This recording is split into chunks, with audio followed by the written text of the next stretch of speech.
society owes its inception to the vision and the passion and the missionary zeal of a great people's leader, Shri Hashu Advani. It is in his memory that we meet today. Today also happens to be his death anniversary, his 29th death anniversary. And we are here together for the first Hashu Advani Memorial Lecture. This initiative by the VES College of Architecture on the theme of Ekistics. Ekistics, the science of human settlements. So today we have the privilege of having speakers of great repute as well as dignitaries from other VES institutions, from the Council of Architecture, IIA, colleges of architecture, faculty, students, guests. I would like to welcome you all. And now I would request Professor Anand Achari to escort our chief guest, Professor Abhay Purohit, and our keynote speaker, Shri Dr. Aromar Revi, to the dais. And I would also like to invite the trustees to come to the dais. Shri Suresh Malkani, President VES and Managing Trustee of VESCOA. Shri Rajesh Kehani, Secretary VES. Shri Prakash Lulla, Treasurer VES. And Shri Bansi Wadhwa, Treasurer VES. I'd also like to call on the stage Professor Madhav Devbhakta and Professor Harshad Bhatia.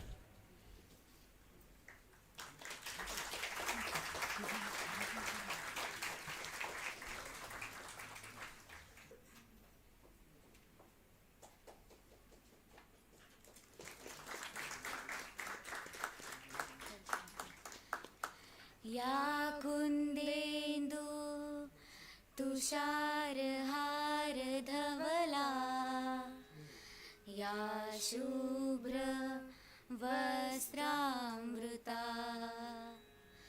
या वीणा वरदण्डमण्डितकरा या श्वेत पद्मासना या ब्रह्माच्युत शङ्कर प्रभृतिभिः देवैः सदा पूजिता सा मां पातु Saraswati Bhagwati निःशेषजाड्यापहा.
Thank you. We would now like to offer Tulsi plants to our guests and members, the dignitaries on the dais.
We will start the proceedings of the afternoon with a film made on Shri Hashu Advani, and I'll request all the dignitaries to come and take their seats in the first row. कई तरह के मोती पाए जाते हैं, गज में, वराह में, कई जगहों पर मोतियां मिलते हैं, लेकिन एक मोती ऐसा होता है जो हवाओं से बनता है, बादलों में बनता है।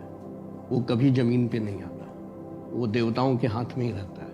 कभी कभी वो मोती छिटक कर धरती पे आ जाते हैं और वही मोती मेघ मोती कहलाता है, जो हर्षु अडवाणी।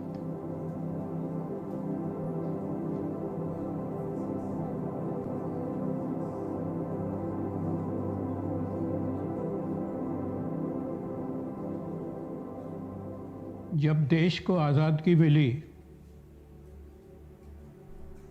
तो उसके साथ देश की पार्टीशन भी हुई। मैं बात करता हूँ कि अनडिवाइडेड इंडिया, और हशु जी का जन्म सिंध प्रांत में, जो अभी पाकिस्तान में है। हशु जी जब लगभग 10 बरस के होंगे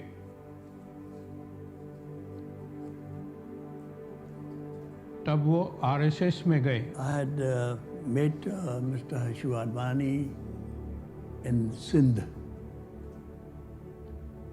During our RSS meetings, when he became the Pracharak for Shikarpur, from where I belong, but he has visited Karachi, and there was a meeting, and there exactly I met him. He was quite young, maybe around 17 or 18 years old. Partition हुई तो सब लोग को जल्दी था India में वापस आने का उधर से, क्योंकि बहुत टार्चर होता था कि नहीं तो वो लोग सामान ले लेंगे, ये करेंगे, तो हमको इंडिया जाना है। हशु जी के माता पिता और एक भाई वह भारत में नहीं आए, वह तो जिब्राल्टर में वहाँ उनका व्यवसाय वगैरह कर रहे थे। मतलब भाई पिताजी वगैरह वहाँ होने के बाद भी भारत में आना, और इसलिए आना कि मुझे भारत के लिए काम करना है, ये बहुत बड़ी बात है। भारत आए तो अपने साथियों के साथ श्री जमटमल वाधवानी थे, श्री हरि आत्माराम थे।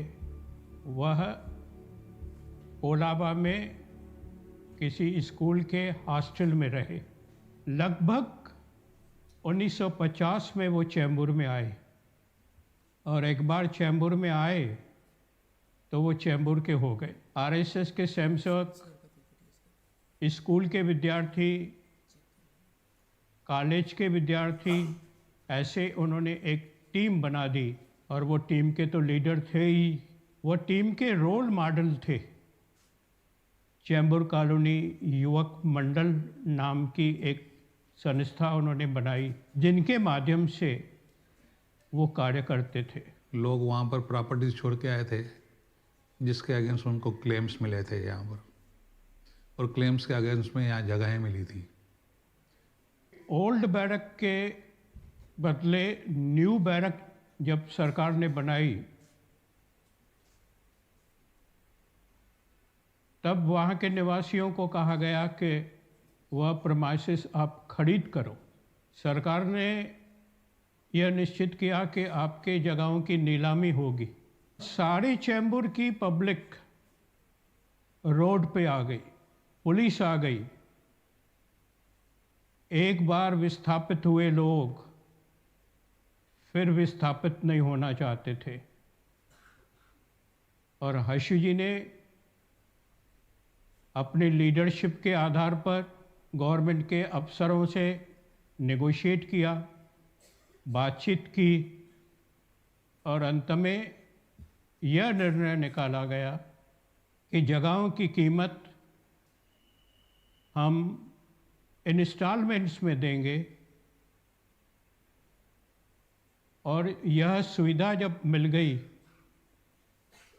तब वह आक्रोश खत्म हुआ और वह समस्या का समाधान निकला।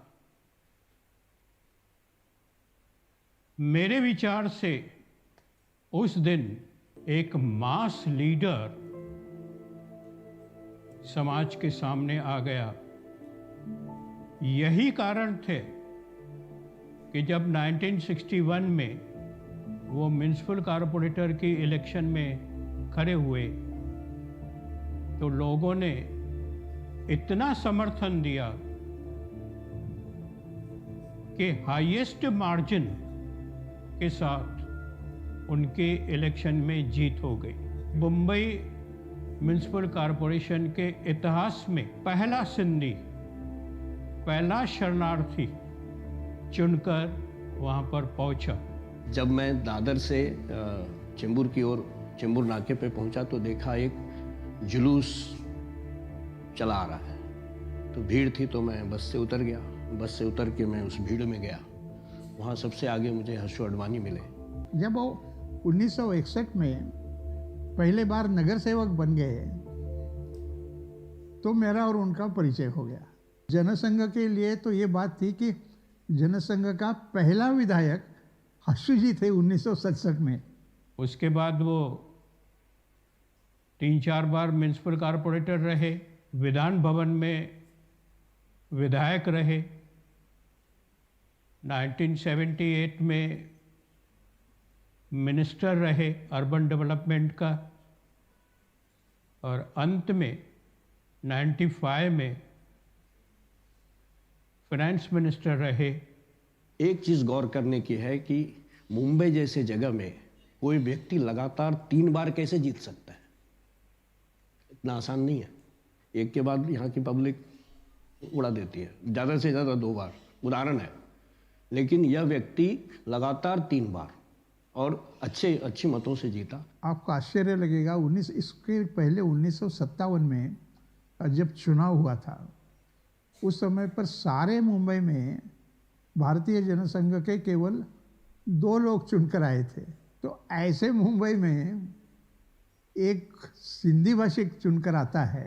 जैसे मधुमक्खी के छत्ते में लोग मधुमक्खियाँ लगी होती हैं, उस तरह से लोग उस ऑफिस के बाहर खड़े रहते और हर्षु जी सबको लेटर देते थे, सबको।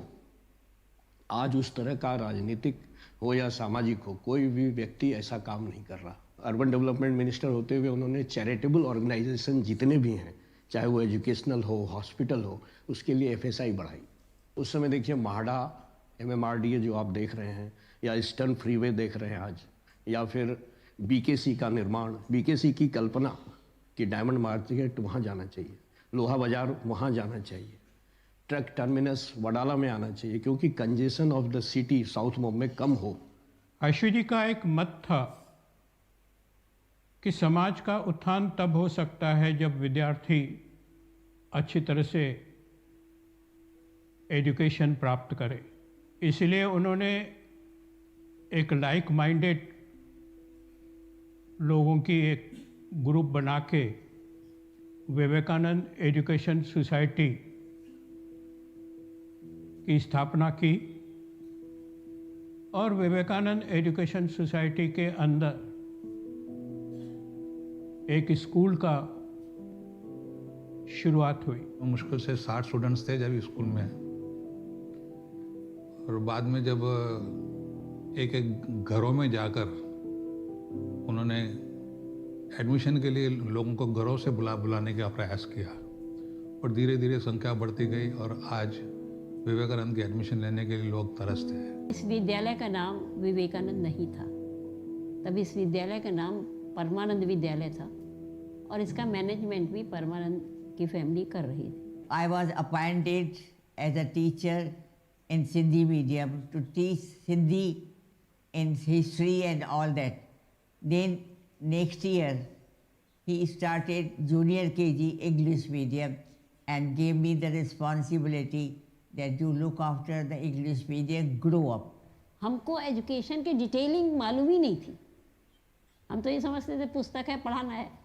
एक बार हमारी क्लास चल रही थी, उसमें किसी कारण से टीचर जो हैं बच्चे को थोड़ा 2-4 थप्पड़ें लगा दी। उन दिनों में एक आम हुआ करता था।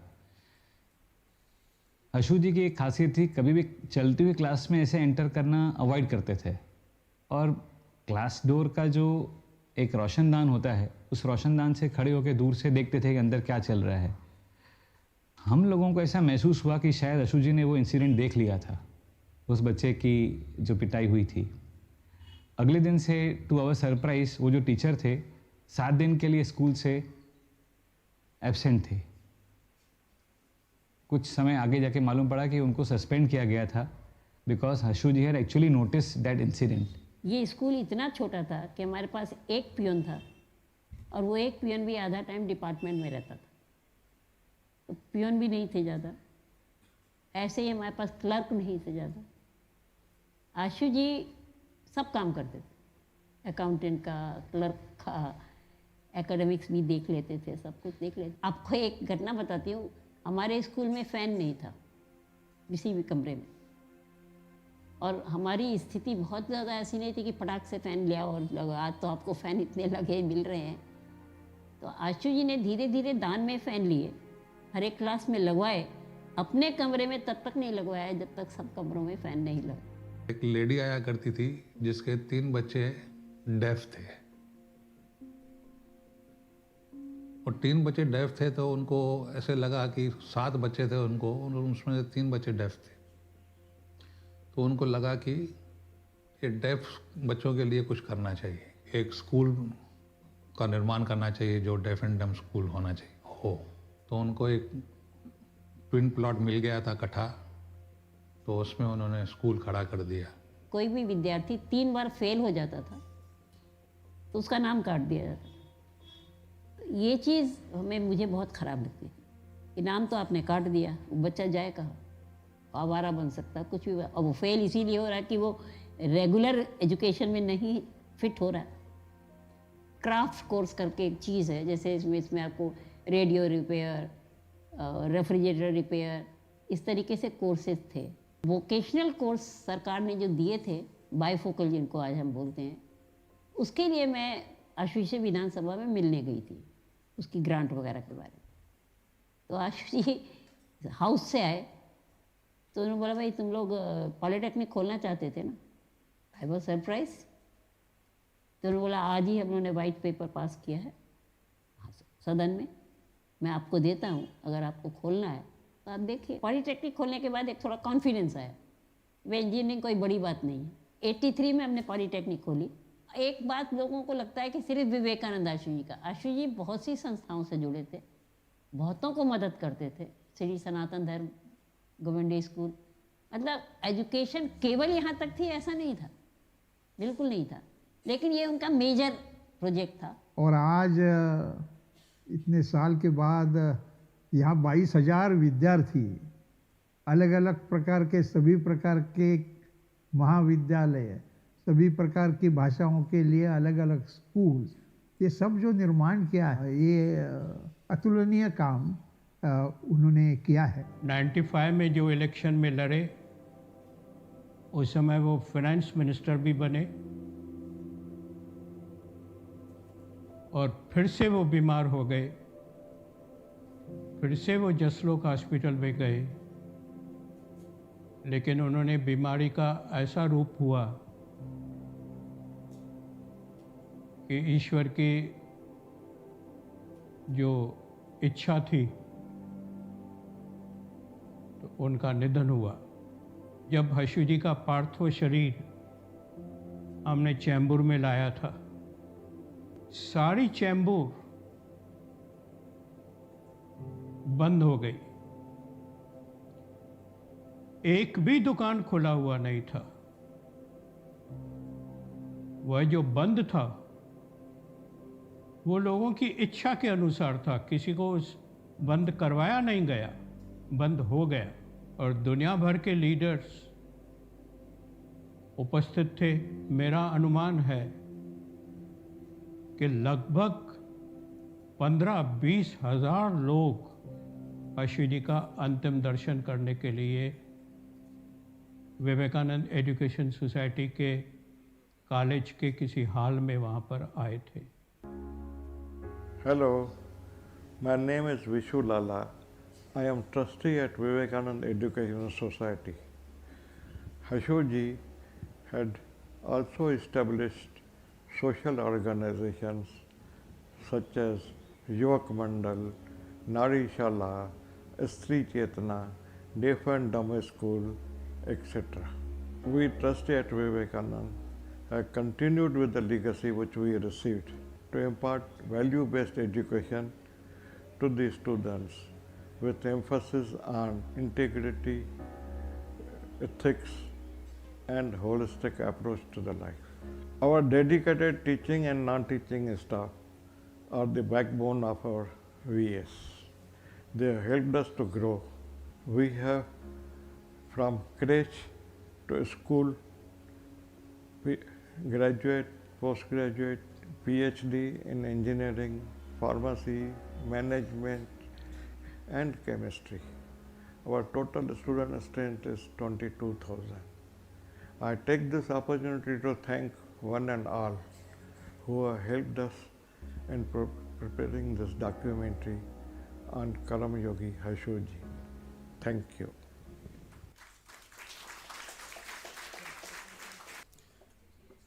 My trustee colleagues and all my friends, whatever we may say about Hashu ji will be less.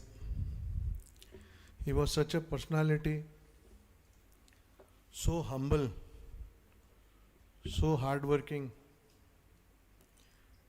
and friendly with youngsters like me who had interacted with him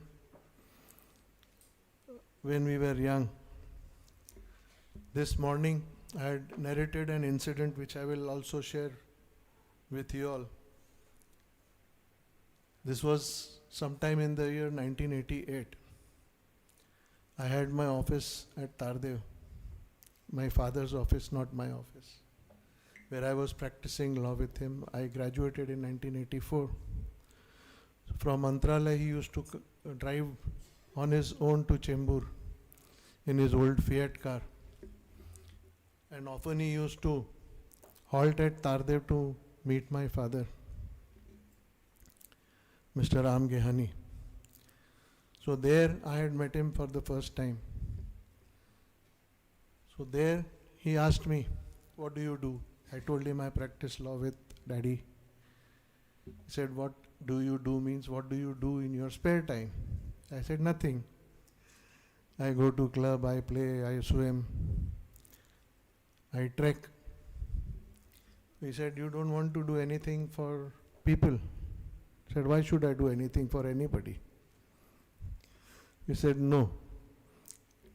This Saturday we are having a meeting, you come to Chembur.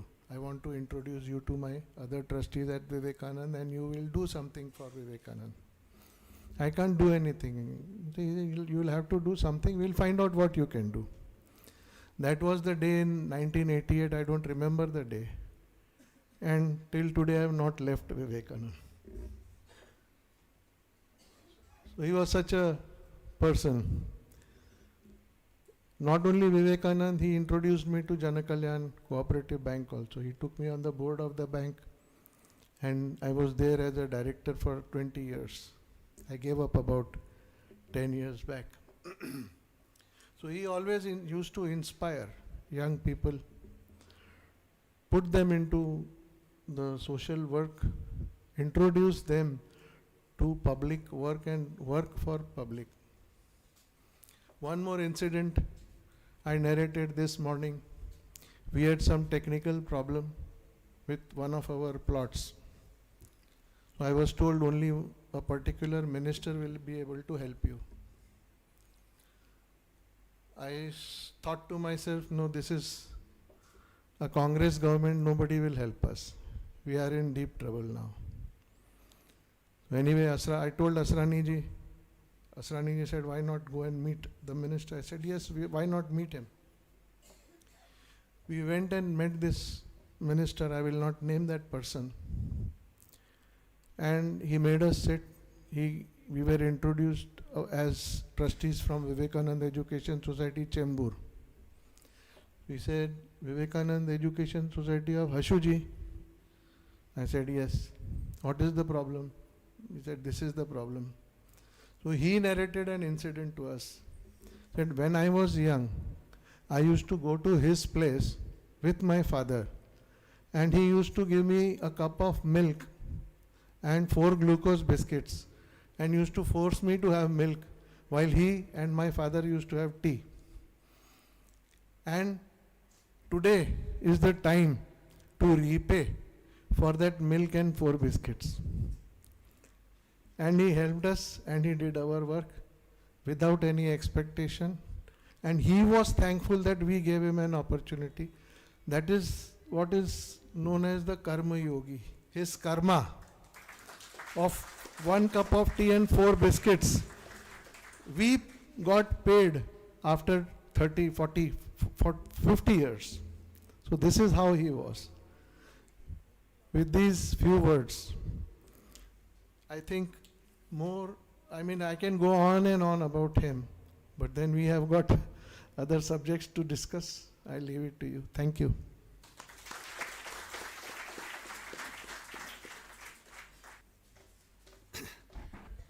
That was a beautiful, inspiring film, and thank you, Mr. Gyahani, for sharing your anecdotes. Now, the next part of the program is a talk by our Professor Hashu Advani. He's going to, talk about acoustics. Most of you know what acoustics is, but he will tell us some more. He is a distinguished professor of acoustics, an honor conferred upon him by the Vivekanand College of Architecture. He's an urban designer, architect, academic, and acoustics intellectual, and an author. He's a gold medalist in his B.Arch, and also a gold medalist in his M.Arch from SPA Delhi.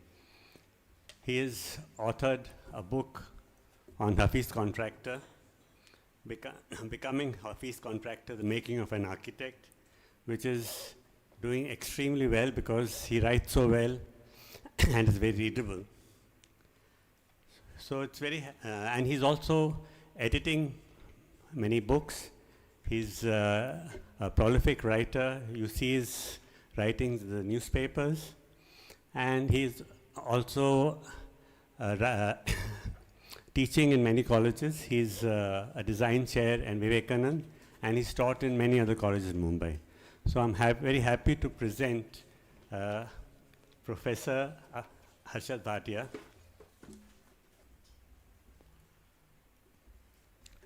I've been given this privilege of introducing acoustics to you, though our keynote speaker today is going to speak more about acoustics and much more accomplished person. What I'm going to do is I'm just going to run through this fast so that we understand acoustics is not just something which is to do with human settlements. It's the science and study of human settlements. And the word acoustics comes from the Greek word oikistics. That means residence. So the first slide is just talking about Doxiadis. The origin of the word acoustics is from Doxiadis. And we generally refer to Doxiadis as the father of acoustics because he brought in this as the science and study of human settlements. Acoustics is a very interesting subject. It's very difficult for us to put a course of acoustics, but you need to really work hands-on to understand what it means. I'm not going to read through all this, but I want to give you the origin.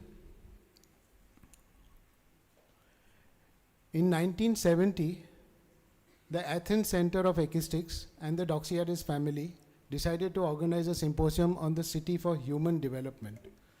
The words human development are very important over here. Just the word human settlements. I'll come to that later. In 1972, they organized the symposium And Margaret Mead, well-known sociologist, was an anthropologist, was the chair. And there were 9 key people involved. And the best thing is that they were all from 9 different national backgrounds and different professions and disciplines. So essentially it was not a single discipline. It talks about various disciplines coming together. 4 years after the symposium, these 4 published books are the most important readings in acoustics. The first book is Anthropopolis, which means City for Human Development. Anthropos means human, and Anthropopolis is the city for human development. The second book is Ecumenopolis, the inevitable city of the future. Ecumenopolis is the world as a settlement, the entire population of the world as a settlement. And so the inevitable city of the future is likely to be a world without borders. The third book is Building Entopia, realistic way to Anthropopolis. How do we go about achieving this target from a globe to the human in the globe? And the fourth book is the most important, Action for Human Settlements, from theories to action. So it's not just a theoretical concept. Ekistics, from Doxiadis' point of view, was very objectively appraised. As I was speaking to Dr. Aromar Revi, Ekistics is basically systems thinking theory. You know, you got to really understand how you go sequentially.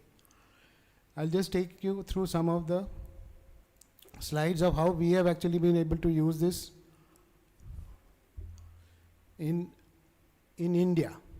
Because there is so much written about it, I want to show you where I was involved. Acoustics, there are some basic concepts, elements. 5 basic elements. Nature is the first element. Man as a part of nature, and because of his intellectual capacity to think, the other 3 elements of society, shells and networks originate. If you apply these 5 elements to anything in your life, you will find there will be no voids, gaps, and they will all be interconnected. So we are interdependent, interconnected. The other scales are about the elements on one side. This is a logarithmic scale. It talks about combining that with the population scale. So starting from the single individual, imagine yourself to be the only human on earth. You are that settlement. And imagine the earth today with all of us humans. So the last scale of the human is where you have all the population of the world as a settlement. And then you look at the space required for those. So you have got the scale from the anthropos scale, that is the human scale, room, group, house, etc., neighborhood, up to the world as a settlement. So the space scale. The other aspects that we look at is looking at the entire surface of the planet as space, and how much of that space is really useful for us and how much is not, and according to the various scales of house, room, etc., what would be the square meter area required for a function to perform comfortably. This is very, very important, because if we are working in the field of architecture, urban design development, it helps us. Our policies, if they were looked at from this point of view, they would make it much more equitably distributed for all of us to live. And the definition of the word development is equitable distribution. This is the most important aspect about acoustics. If you look at this, the discipline to community scale impact. As architects, your impact is only up to the neighborhood level. You want to impact at the world scale, the entire globe, then you need to be a political scientist. So we have to understand that the role we play is limiting us to only a certain number of people. So what you do as an architect is one discipline. When you involve the other disciplines, you are able to really go beyond that and then influence the globe. So systematically thinking about your role. Another aspect, there cannot be only one future. There are 4 futures. The one at the bottom is the constant future. Nature, everything that existed before us and will exist after us. That's nature. That doesn't change. Then the scale at the bottom, 0 is your generation, +1 is the next generation, +2 is the generation after that, -1 is your parents, -2 is your grandparents. So as you see from your generation, there is going to be something going to decline. So it's going to be the declining past. Then something which is going to be continuing from the past, or continuing past, and the creative future. For example, AI. 10 years back, AI was not there, so it was creative future then. today AI is going to be the continuing past. So these are the ways in which we got to analyze the futures. And each of these futures, we need to understand if we are going to be smart. Which of these need to continue, which are desirable, which are undesirable. So these were the two workshops which I had attended, and I'm drawing my conclusions from that in terms of what we can do to create acoustics awareness is to do more workshops. One was in 1995 where we went from place to place, India, Sri Lanka, Maldives, and back to India. And the other was education of a design professional in Pune in 2011 when Professor Madhav Debakta was the president of the World Society for Acoustics. So we hosted it in India. And we had many of the participants who came here. We went from Mumbai to Navi Mumbai to Pune and then back to Mumbai. Just to show you some slides about the sessions in progress. So these were in-house sessions. We had lectures as we normally do. So it's not just theory. So we also followed it up with visiting sites from historic areas to contemporary. We had also gone to Lavasa to see the latest at that time. And then when you come back to the studio, so even you went to the micro level, the human scale, the informal shops. Your development plans will not show this. There's a limit. So we go down to the human scale. Next. And then the teacher session in progress. Teachers as learners. This was the latest workshop which we had, Teachers Training Program, organized by the Training and Research Center of the Council of Architecture. But it was us hosting it over here, Vivekanand Education Society's College of Architecture in December 2019. And we had a wonderful session because we had actually house full in terms of the number of teachers we were expecting, and we were some which were waiting lists which we had to pull in. So we had very good this thing, and many of the teachers are still in touch with us. So just to show you these 3 slides. And one of the slides I want to show you is that the various disciplines. This is a slide taken from the workshop. We make them go through each of these people we identified as different influencers according to their discipline, so that as architects, urban designers, planners, we understand the role of everybody, and it's chronologically from Daniel Burnham right up to Edward Glazier, and it goes even further. So we try to look at economists, anthropologists, sociologists, everything. So our awareness about these disciplines makes it transdisciplinary. So acoustics as a subject is easy to comprehend if you start thinking clearly. This was what we wanted to do as a syllabus in case if we had a course which would be running on a regular, maybe weekend basis. So we wanted to cover these various aspects. And number 15 obviously is contemporary continuing development of acoustics. So I'll end over here. I just want to end up with a slide. That's a GIF which I have made from images I've captured in Pune during 2011. And I'm just writing over there, a man praying at a shrine situated under tree growth at the corner Buruj of a historic fort, edged today by a busy vehicular road turn, intensely used by man of various body types, ages, and gender, with family maximizing contact, minimizing conflict under the sun. This is the complexity of the environment which we live every day. What acoustics does is it helps you to sort out the ingredients and then understand which ingredient needs to be really taken further, which one needs to be reduced, so that the taste is good for all. Thank you.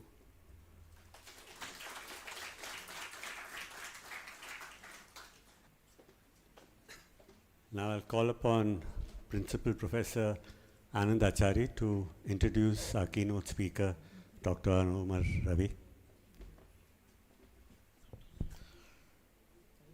Good afternoon, everyone, and it's a privilege to introduce our guest of honor and keynote speaker of the day on this topic, theme of acoustics. Dr. Aromar Revi, currently director of IIHS Bangalore, that is Indian Institute of Human Settlements, based in Bangalore. over a dozens of years, he has built IIHS into one of the world's leading education, research, training, advisory, and implementation support institution, focusing on multi-dimensional challenges and opportunities of sustainable urbanism. He is an alumnus of IIT Delhi and the Law and Management School of University of Delhi. He is into global practice, thought leader and educator with over 35 years of interdisciplinary experience in sustainable development, public policy and governance and human settlement. Aromar has made significant contribution to human settlement development in India, for which he was elected an Ashoka Fellow in 1990. This includes a key role in designing India's national public housing programs, which facilitate building of over 2 million rural houses a year, infrastructure planning, upgradation and institutional reform in multiple million plus cities. He has served on high-level committees of the Government of India and was responsible for the development of housing and urban development plans of 2/3 of India's state in 1990. Aromar is one of the world's leading experts on global environmental change, especially on climate change. He has been a senior advisor to multiple ministries of the Government of India since late 1980s and consulted with international development institutions and national and transnational firms on economic, environmental and social change at global, regional and urban scales. This includes UN, multilateral and bilateral agencies like this long list: UNDP, UNICEF, UNEP, UN Habitat, World Bank, and many others.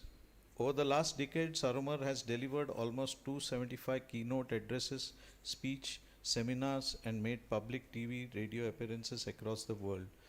He has addressed special sessions on United Nations Open Working Group on SDGs, the 71st UN General Assembly on the New Urban Agenda on Sustainable Cities in 2014 and 2017. 8,000 के आसपास है. It's about 8,000 or so. If you take the new census, our own estimates may be about 10, 12, depending on how you do things. So look at the differential, fine. 6.5 lakhs. And, Dr. Aris is a master of logarithmic scales.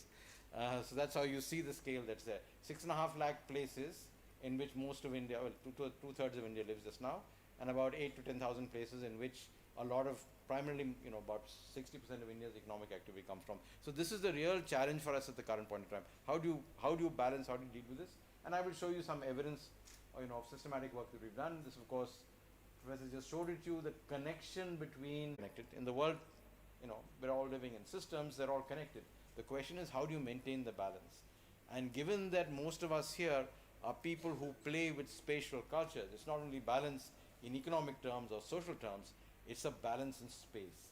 And that is one thing in which, that's the reason why I think, all spatial professionals, whether they're architects, urban designers, planners, etc., are going to be very important, because we have lost our sense of space.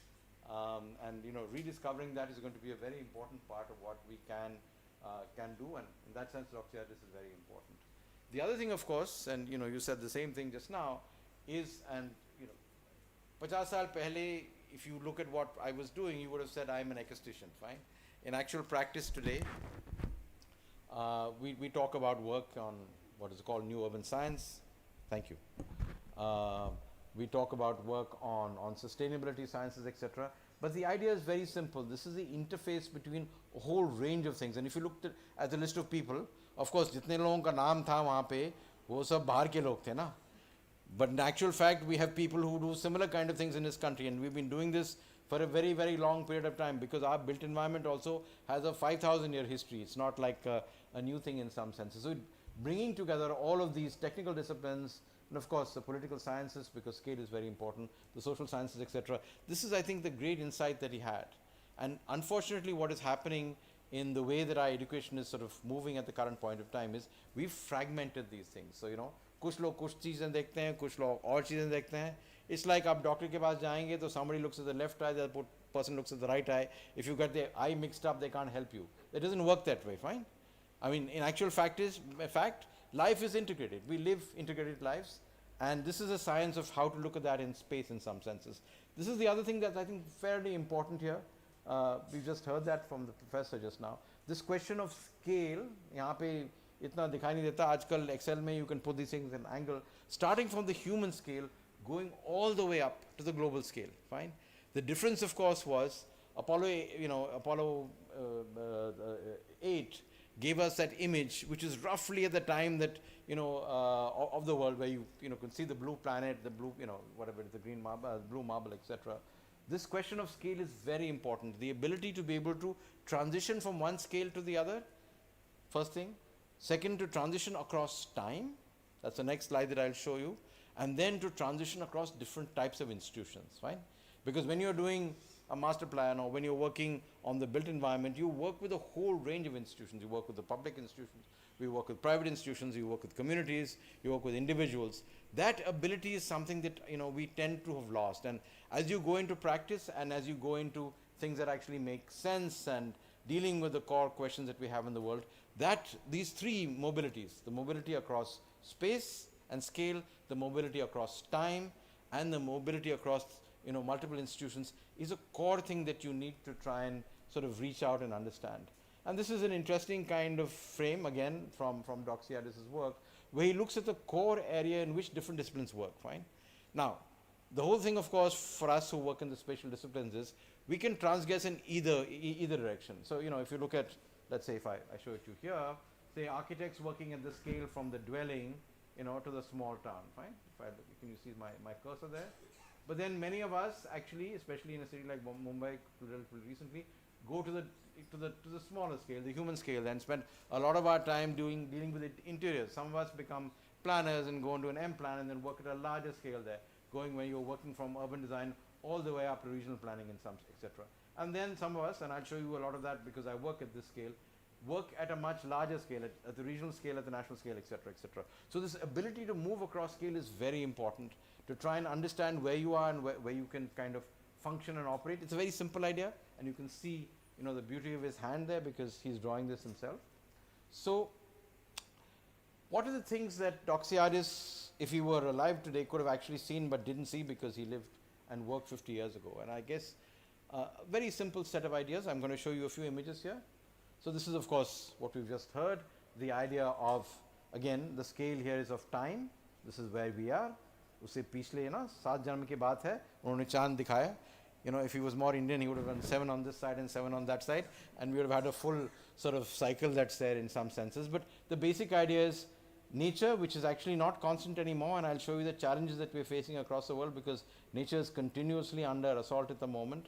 Things that are changing at the moment, and of course things that will transform, and I'll be speaking a little bit about machine learning and artificial intelligence a little bit at the moment. So 4 different futures. We hold these in our creative activity as people who work in space. That is a real challenge. How do you hold on to the continuity with the past? And that's important because that's where we've come from. How do you hold on to the opportunity of the future and still in the lifetime that we have, because now we live 80 years typically, 70 or 80 years, be able to work and design and function in a rapidly changing environment in some senses. So beautiful set of images here where he shows the transformation of space and time. So you can see that's a wonderful image of the village. The village transforms itself into the city, fine. Of course, he's actually got good analytical frameworks here looking at energy, etc., sitting around it, but I would for the moment just appreciate the patterns that are there. And the city after the coming of the machine, this is a very important part of this process. This is the beginning of the Industrial Revolution, which is a thing that has in some senses emancipated us, but it's created a huge range of other problems that we are facing with at the moment. And then, of course, the machine becomes even more active, fine. This could be, if you were doing a map of all the movement of energy in Mumbai, that might be the kind of thing that you would see. And then something which we don't want to talk about, but is here, and you know, I wrote about this last Saturday in the Indian Express when the flooding was happening in northern India, is the city today. ठीक है ना? Fine. This is the Anthropocene. Fine. This is where we are, and of course, people don't know it officially because I'm a climate scientist. The Anthropocene now formally started in 1950. It's been just 2 weeks ago. It was decided on. It's based on a stratigraphic work that's there. So basically, we are all children of the Anthropocene. Doxiaris, basically spanned that process, but all of us here, pretty much all of us, some of us were born before 1950, but most of us who were born after 1950 are very much part of the Anthropocene.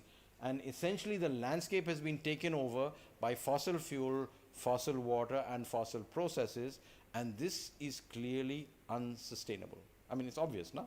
If you go back to any of the writing that we've had for thousands of years, you know that, fine? So, what is it that Doxiaris couldn't force? And I picked up a cartoon just for fun. This was something, it was done in the middle of COVID. So there's a small little thing there saying, please wash your hands and everything will be fine. आपको याद है उस समय 3 साल पहले जब से सब हो रहा था. But the point is, COVID is just one small crisis that's coming up in our lives today. There's a recession, there's a huge economic crisis that we're in the middle of at the moment. It's much larger than 2008, especially after Ukraine.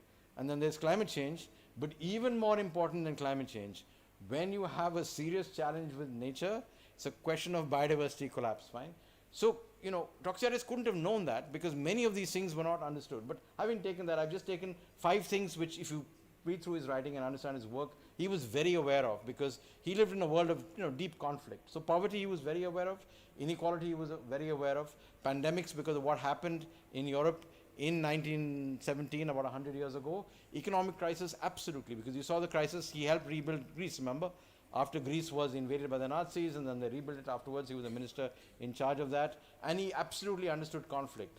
Now the interesting thing that we forget is, cities and urbanization and processes like that are really interesting places because they bring together culture, they bring together opportunity for jobs, for education, many other things, and Mumbai is a fantastic example of that.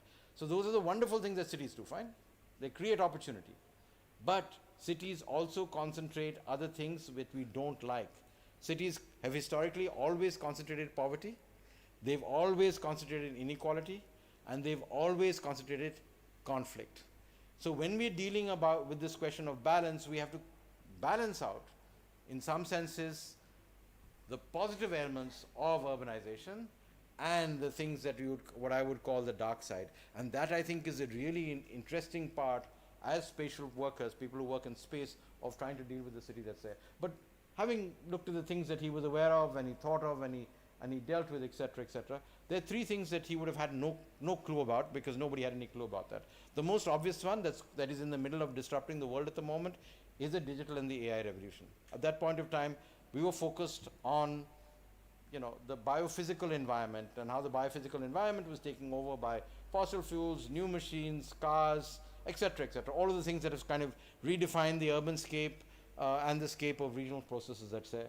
Climate change we had no clue about at that point of time. In fact, the first pieces of work that I started working on that in the late 1980s came maybe 20 years after Doxiaris was talking about. So you had a sense that there was a problem, but you had no idea that there would be a feedback loop between human consumption, the kind of things that we would actually want and do, and the natural environment and the climate in some senses. And then the most serious crisis, of course, is the biodiversity crisis. Because remember, when you're reaching back into climate, you're reaching back maybe 100 million years, maybe reaching back 200 million years. Basically what you're taking is, you're taking sunlight, it was captured by trees 100 million years or 200 million years ago, it's gone beyond the ground, and then you're releasing that in a few days, weeks, in a century and a half. And that's why you have the temperature increase that's there. But when you're destroying life, and we are now at the second, the 5th biggest mass extinction at the moment, you're not going back 100 million years. You're going back 1 billion years in some cases, even longer than that, fine?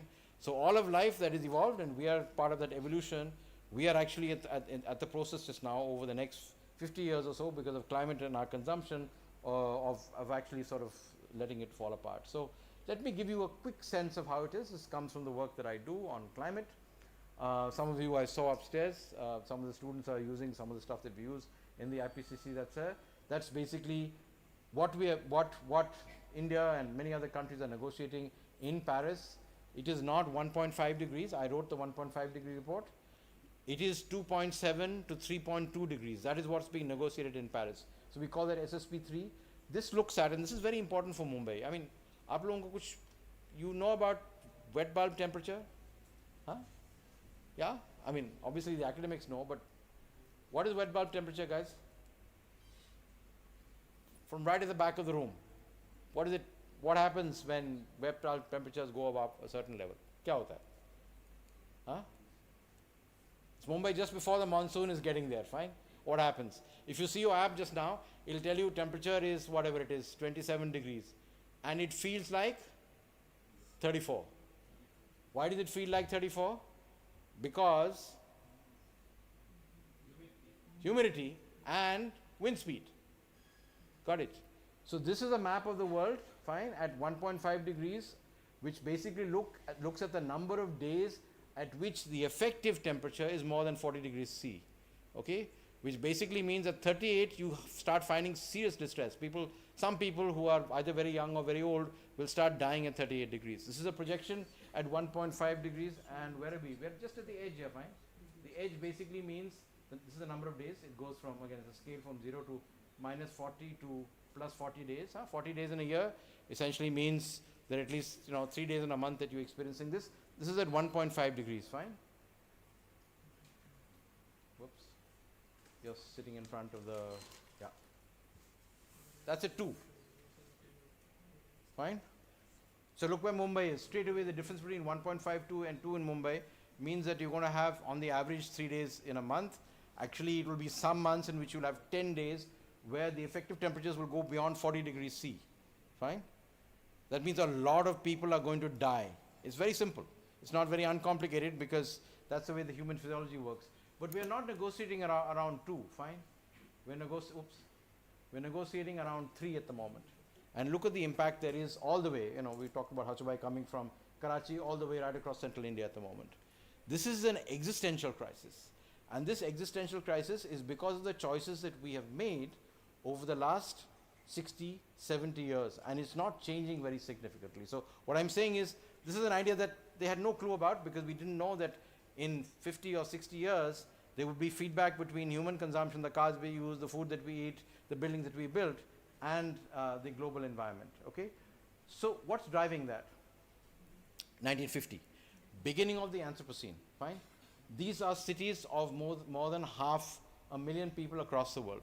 But the issue is not the number of cities. You can see, यहाँ पे तो बहुत कम शहर तो है हमारे, but most of the urbanization is happening in North America, Europe, a few things here and there. Africa में खास कुछ नहीं है, and of course in China and Japan, fine. But the important thing to look at this is not just the location of the cities. It's the urban population of the cities at that point of time, and most people lived in small and 13% urban. So Gandhi was right. Most of our people lived in villages, and they lived in very small places. These are hamlets with less than 1,000 people to populate them, fine. But over time you see this significant change that's taking place, yeah? Especially during the 1990s onwards, post-liberalization, a big shift that's taking place, fine. So there's a big debate that happens in the urban space which says, suppose we used a different definition, because our definition of Chinese definition se alag hai, would we be more urban? And the fact is we could be much more urban. Even at the current population growth that we have, we could be much more urban. We could be nearly, at the moment we're about 2/3 urban, 2/3 rural, 1/3 urban. We could be 40% urban. In fact, those of us who work across the country, large villages across many states, including Maharashtra, I've worked across pretty much every state in the country, have strong urban characteristics. Aspirations are there, infrastructure is there, and in actual fact, if you look at the built environment and look at the number of buildings that are built in RCC frame structures now, they would give you that, but actually they're classified as rural. And गाँव में तो लोग want to be rural, क्योंकि अगर शहर के बन जाएंगे, so they have to pay taxes, they don't get all the money that comes from Narega, all the other kind of things that's there. So this is a very important question for us to understand the structure of our settlements. So the real question is, 2051 में अगर हमारा census समय होगा, what will be the proportion that is urban and rural? That's very important because we are building it now. Your careers and your practices are about what's going to be happening over the next 20 years, especially, you know, the younger colleagues are there. Hamara kaam to ho gaya. Humne jitna abhi kaand karna hai, humne kar liya. But you are going to actually build that process out over the next 20 years as far as that's concerned. That is a core question. And the interesting thing is, unlike many other parts of the world, our sense is India will be 50% rural and 50% urban at that point of time. But remember, we are the largest population in the world at the moment. We will probably go to 1.6 billion people. That means that we'll have 800 million people in urban areas. More, I'm just doing the numbers for you. And 800 million people in rural areas. Now, what is the relationship between the two is very, very crucial. Because we know, as we are being forced to get out of fossil fuels, hopefully we will get out of the use of fossil water. We need a different organization of society and civilization. नहीं तो उतने सारे लोगों को खाना पानी कुछ नहीं मिलेगा. Okay? I think this is the core challenge that we have to face in India. We have to feed 1.5, 1.6 billion people in the next 200 years without having to import food. The Green Revolution has created lots of problems, even though it's given us food security in some senses. It's also giving us diabetes and heart disease and all that simultaneously. We have to find a new relationship across this continuum. And the urban-rural dichotomy is not a useful one anymore.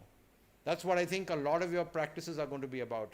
And this, in a sense, is the core of what Doxiadis was trying to understand. But we have to do it in our context today. So we do need to keep a very important part of rural culture in India. And I'll tell you very simply why. One of the reasons the Soviet Union collapsed in the late 1991 actually was because they had destroyed their peasant culture. They could not produce enough food. It's very simple. And because they had to import food from the outside, they didn't have the foreign exchange, their economy collapsed. The Chinese are very smart. They've realized that. So over the 1990s and 2000s, I work a lot with Chinese colleagues in a whole range of long-range questions there. They decided to move their footprint outside China. So China moved it to Latin America. They bought a huge amount of areas in Africa, etc., to try and deal with that kind of thing. We have a real challenge here. So those of us who think in space have to think differently because we are sitting in the 21st century with a population that is 3 times, 4 times what it was that we had in independence. It's a different class of problem, in some senses. We are obviously more educated, we have more money. It's not a question of 3 trillion or 5 trillion. It's the question of how it is organized in space. Because without the organization in space, you can't do anything, right, in some senses. So what is our landscape at the moment? I'll just quickly run you through this. So this is basically the big story, कि हम और शहर बसाएंगे तो हमारा कल्याण हो जाएगा, which always happens. You know, every generation there's a new attempt, each chief minister tries to do this, etc., etc. The fact is, the evidence is very clear over the 50 years, 60 years that we looked at it, is that new towns have contributed marginally to the share of India's population. Okay, so this is Chandigarh here, no? You can see it. I can count them off, all of them. That's Bhubaneswar, that is Kobizia, that is Königsberg, whatever. We all know this stuff, fine? The fact is, it takes time for urban centers to nucleate and set themselves up. And that's what Ekistics talks about. It's not a new thing. Humko pata hi hai. But the fact is, even our data is showing us this. So this is not the solution to India's current challenges. It's important to build new places, no doubt about that. And as new states have come up, you need state capitals. Wo sab theek hai. That's not an issue as far as that's concerned. But this is not the solution to our challenges as far as the urban-rural balance is concerned, as urbanization is concerned. This is a new thing that we've been doing now for the last 20 years or so, starting from the Golden Quadrilateral, and that is building out strategic infrastructure and economic corridors. This is changing the spatial character of India, and especially now, if one travels a lot, people like traveling in buses or cars, you'll see this is a huge shift that's taken place. I worked across 200 districts in the country, so I have 30 years of memory of traveling to places and knowing the difference, in traveling to villages and otherwise, that's there. So this is a very, very critical shift that is taking place in the overall landscape. I'm looking at it now at regional scale, and how does it play itself out? This is a map, and of course you can see at this scale. If you come to IIHS, we are the custodians of this data for across the country that's there. This is a map of every single place in the country. This is a map of 6.5 lakh places. We can zoom into it, and we have every pin code, every location in the country put in. At the moment, we're building an atlas of all the schools and teachers in the country. So you can look at the pattern of distribution of people. This is a pattern of human settlements. The proportions are where the large centers are at the current point of time. So this build out that you've seen just now is driven strategically because of the connectivity. This is the whole thing that's a shell network that is built out. And some things have been very difficult to build. So for example, the British had a lot of trouble building this railway line from here to there. बहुत मुश्किल हुआ था. But when it did, it changed the entire economic geography of that. They were unable to build the Konkan Railway. It was only 20 years ago that we were able to build the Konkan Railway. And that has changed the entire economic infrastructure and opportunities between Kerala and all the way up to Mumbai at the moment. So we have to look at things in an integrated manner that connects the networks with the places, fine. And it's not only the mega cities, the million cities, it is about 500 class 1 towns that are actually transforming this landscape. The opportunity for India is no longer, or even maybe it was not significantly there, in the mega urban regions. It is in the smaller places. That is why we have to focus on transforming the smaller places. If we don't transform that, we're in real trouble, because the urban-rural linkages are strongest there for agriculture, for trade, for manufacturing, etc., etc., etc. The other thing is कि लोग कहाँ पे हैं? Again, I really wish we had the 2021 data. शायद अगले साल census होगा. This is the distribution of India's population, fine? And look at the density of populations that are here. In fact, there's, if you look at this part of Bihar and UP, etc., the nascent urbanization is happening because of the high densities that are there. Okay, so things are becoming urbanized not because they're, like cities happening. It's because of the sheer density of places that are there. Of course, this is, one of our largest urban centers, but in some senses now the NCR has become the largest core thing that's there. So we need to understand where people are and whether people will move or not. I won't spend much time in talking about that. I could do that separately, the thing that's there. So this is the outcome of that process. This is from satellite data. This looks at economic concentration. So this is from a very important piece of work that we did in 2020 for the Finance Commission, when basically they were asking, can you develop a plan for the country which can use, that can set up, a post-COVID economic recovery. And we said, okay, let's look at where the economic activity is happening. And what you see is very interesting things. There are 5 mega urban regions across India. The biggest one is the NCR. Actually, it cuts across on the other side. I haven't done this all the way up to Lahore and Pakistan on that side, but this is the largest economic concentration. The second one is here, Bombay, Pune, Nasik, that's there. And then there's this whole cluster between Kolkata, Greater Asansol, this whole area that's there. Then there's Chennai, Coimbatore, Trichy, this connection that's happening down here, fine. And then of course this golden or silver connection between Ahmedabad, Baroda and Surat, fine. And of course some areas that have very, very poor development. For Arunachal is 2 million people, you don't see much. Obviously in Ladakh there are much lesser people. This is a Thar. So you can see where the economic activity is concentrated. The interesting thing is not these regions, accepting the fact that NCR is going to become the largest urban region in the world in the next 20 years. It is the emerging economic corridors that are there. This is where the new growth is happening. So this one that's there, the Greater Bangalore, Mysore cluster that's connecting up with what's happening in Chennai there. And there's Chandigarh, Amritsar, Ludhiana that's building out on this side. Coastal Andhra, interesting thing that's happening here, especially with the division of the state. And then of course this cluster that's building out in this place. And then the inverse. We've forgotten and we are focused on only these places. The question is, हमारे लोग कहाँ पे हैं? यहाँ पे हैं, यहाँ पे हैं, सब जगह है ना? You have to look at the inverse. You have to look at the underdeveloped regions to understand what actually needs to get to happen, because that's where the opportunities, the conflict, etc. is going to come from. So we have to look at it regionally, and post-liberalization we've forgotten how to do that kind of stuff because we've stopped doing planning in some senses. Oops, I'm not able to move my slide. Yeah. So if you look at these two things there, कि लोग कहाँ पे हैं or where is the economic activity, you see the disbalance, the regional disbalance across India. Because we've stopped thinking spatially, or when we think spatially, we're only thinking at the scale of the city or the scale of urban design. They're all connected fine across these scales. So we need to understand that, and that regional imbalance is really important to deal with. Till we're able to create jobs and opportunities for education in this part of the country, we're going to have people moving. It's like across Kerala. As Kerala's per capita income increases, people will come from all over across the rest of the country to deal with it. In some senses, it's not a good thing. The other thing that we often forget is there are serious constraints, and the most serious constraint, I've only picked up one just as an indicator, is groundwater. ठीक है ना? पानी नहीं होगा तो मतलब life can't contain itself. You can see the big challenges here, and this is all overexploited. Is this area critical? So pretty much across every part of India, including in the Deccan, especially with large urban centers, we are in critical situations. I'm not looking at surface, I'm just looking at groundwater at the moment.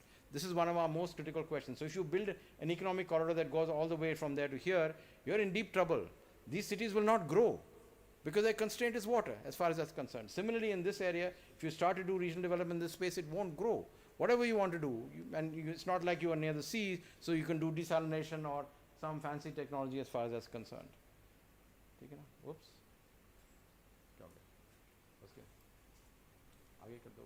Okay, fine. The other thing, of course, and this is a big question that's there, is that there are areas in which, especially just now, we need that biodiversity. Without biodiversity, you don't have agriculture. It's very simple. If you don't have bees, you don't have butterflies, you won't pollinate your crops. And where will they come from? They'll come from wild areas. So you're going to destroy your wild areas, you can't produce enough food, even if you want to produce enough food, fine? So there's a serious challenge here. We have to keep our forests. We have a commitment to do that. So whether it's along the Western Ghats, it's in the Himalayas, it's in Central and Eastern India, these are very, very critical for us. And as we're expanding urbanization and these networks, there are many issues. Plus, there's a very differential orientation of risk across the country. And we know that, right? I tell people, don't take a long position in Bombay's property market because you're going to live another 60 years, your children are going to live another 60 years, forget it. It's not going to work. I know what the sea level rise is going to be like. So it's not going to work at all. So basically, we have a very, very highly differentiated environment in terms of earthquakes in this region, drought in other places, and of course sea level rise and coastal storms that we're going to see. For the first time 4 years ago, we saw cyclones that going up on this coast. On this coast, it's never been seen in history before. I mean, I modeled cyclones for this country in many places, and I know that that's absolutely, and it's simple, no? The sea surface temperature is rising. If it rises, the storms will become larger. If they become larger, it will rain more, and you will have more cyclonic storms. So, what can you do about this? And this is, in a sense, a proposal that we worked with the Finance Commission, saying, look, we have to think spatially, and I'll run you through it very, very carefully. This is within, in a sense, an acoustics frame, but in a very broad framework that's there. The first thing is, we have very limited potential for expansion in some places. This is obvious. I don't have to speak about it. We're all here in Mumbai. We know what's happening here. So expansion in the 100 largest city is not a good strategy. It's a real problem. It's not working in some senses. You can densify, you can do redevelopment, you can do smartness, but there are real challenges as far as that's concerned. So that's strategy number one, which can work in some areas. The second thing is nucleation.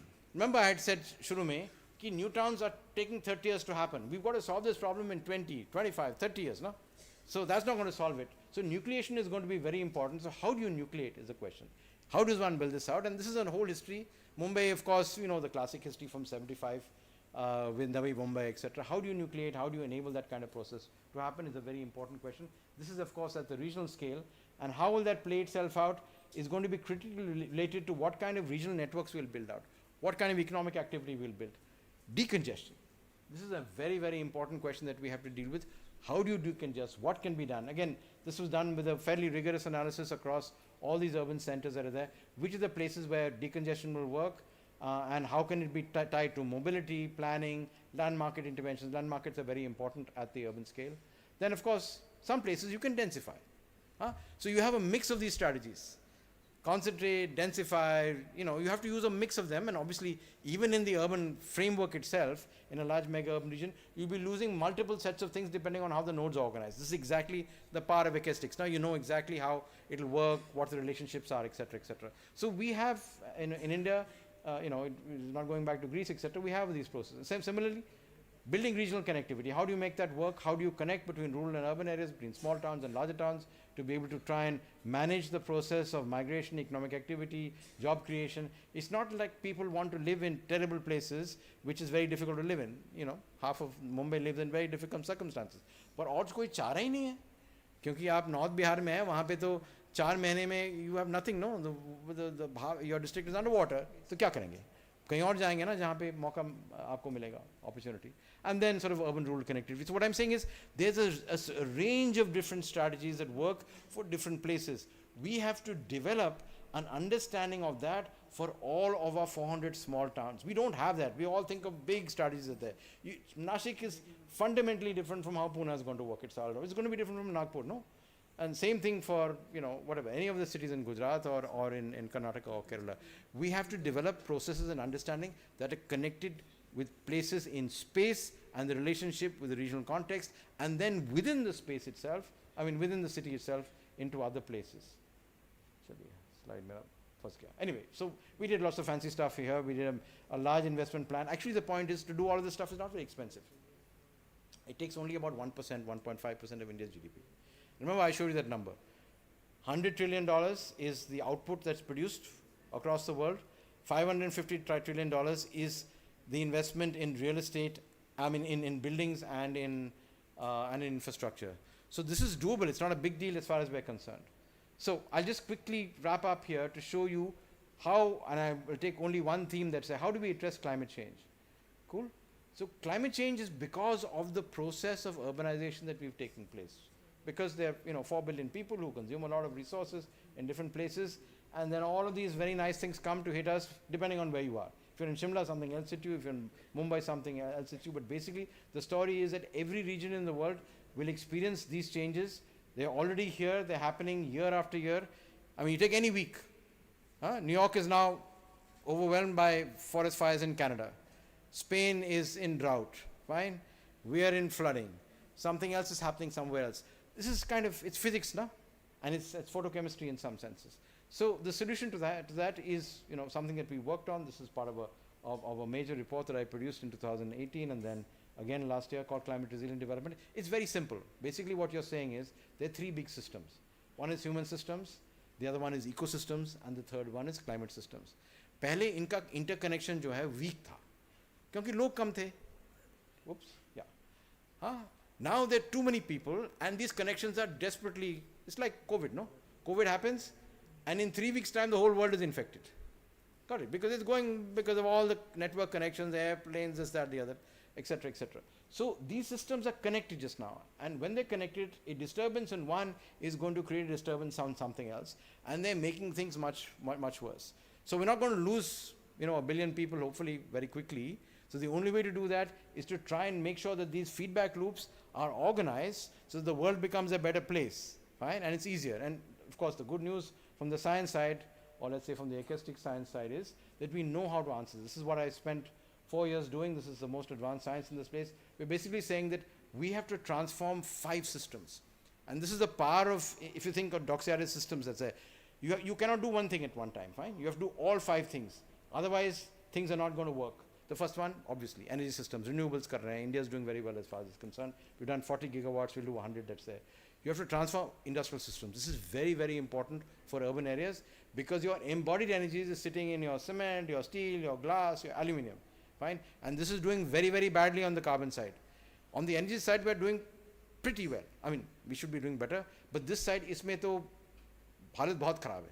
हमारे देश में तो बहुत ही खराब है because we're sitting in a 19th, 20th century production system, and this has to shift very quickly, otherwise we'll be in trouble. Then, if you don't deal with land and coastal issues that are there, you're in trouble because the water is going to come in, either it'll be too little, or there'll be too much, or it'll be polluted, or you won't have food. People can't live in those places, especially large cities. Large cities are very fragile. But the most, the most important story here is what we call the urban and the infrastructure transition. This is the thing that connects everything else. If you change this, everything else will change. And that's why the young practitioners who are coming into practice at the current point of time really have the opportunity to change the world if they understand how these systems are connected and how they can act as individuals, as a profession, and as a collective in some senses. And the most important thing that we learned from COVID is people can actually change their behavior. मारपीट के तो किया ना, but actually we can change our behavior very quickly if we want to, fine? And eventually if we don't change our behavior, we're going to be in a lot of trouble. If we all want to become like people from North America that have 4 cars and a house which has whatever it is, Mumbai वालों को तो ये सपना तो आता ही नहीं है ना, पर और जगह आता है. It's a problem. It doesn't work. It doesn't work in our context, fine, as far as that's concerned. So we need to do all of these 5 things together, but not abstractly in space. Okay? It has to be done in space because banna to hai na, it has to happen in a particular context. So all of these things together have to happen in the next 20 years, and that's why the world is such an interesting opportunity. So we have a framework to do this. We've looked at there are about 50 different options that have been looked at. They've been assessed. I spent a lot of time with some of the smartest people on the planet doing this kind of stuff. We've done lots of interesting things. I won't waste your time with it. But basically the story is very simple. We know what the options are.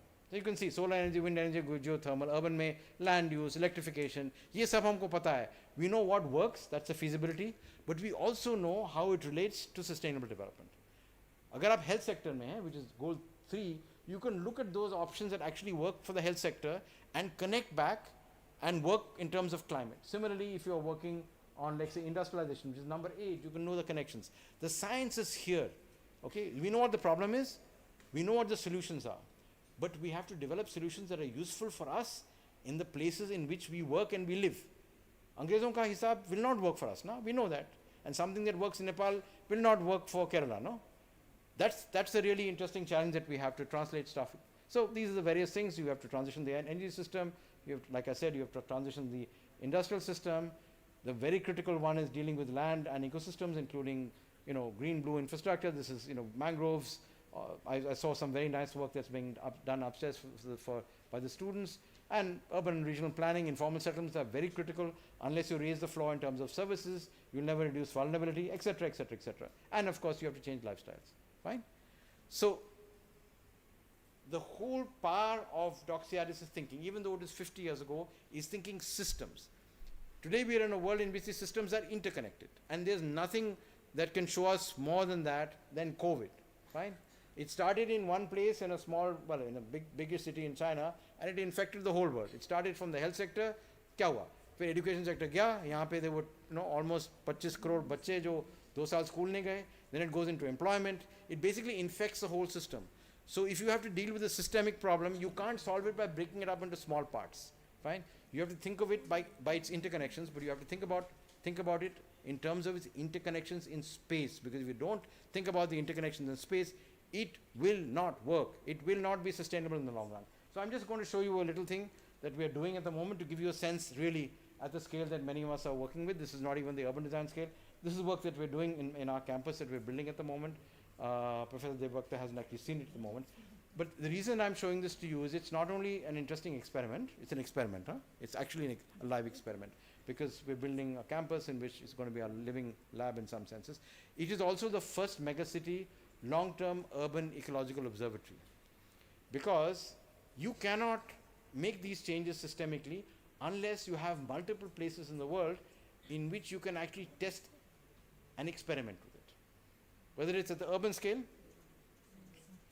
or the urban design scale, you know, you have to have places like that, because you don't know what is going to work and what is not going to work in a systemic place. So the only other 2 large observatories, one is in Baltimore, which the University of Maryland has been running there for 20 years just now. Another one is at Arizona State University. We are the 3rd site like this in the world, and we're lucky because we have we have 20 hectares of land, but it's next to a forest and next to a lake. Let me just show you how we're trying to figure this out in practice. And you know, the encouragement in some senses is so this is megacity.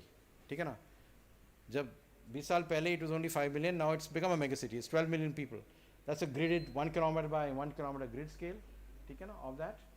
So within that, that's our campus. You can see the boundary as far as that's concerned.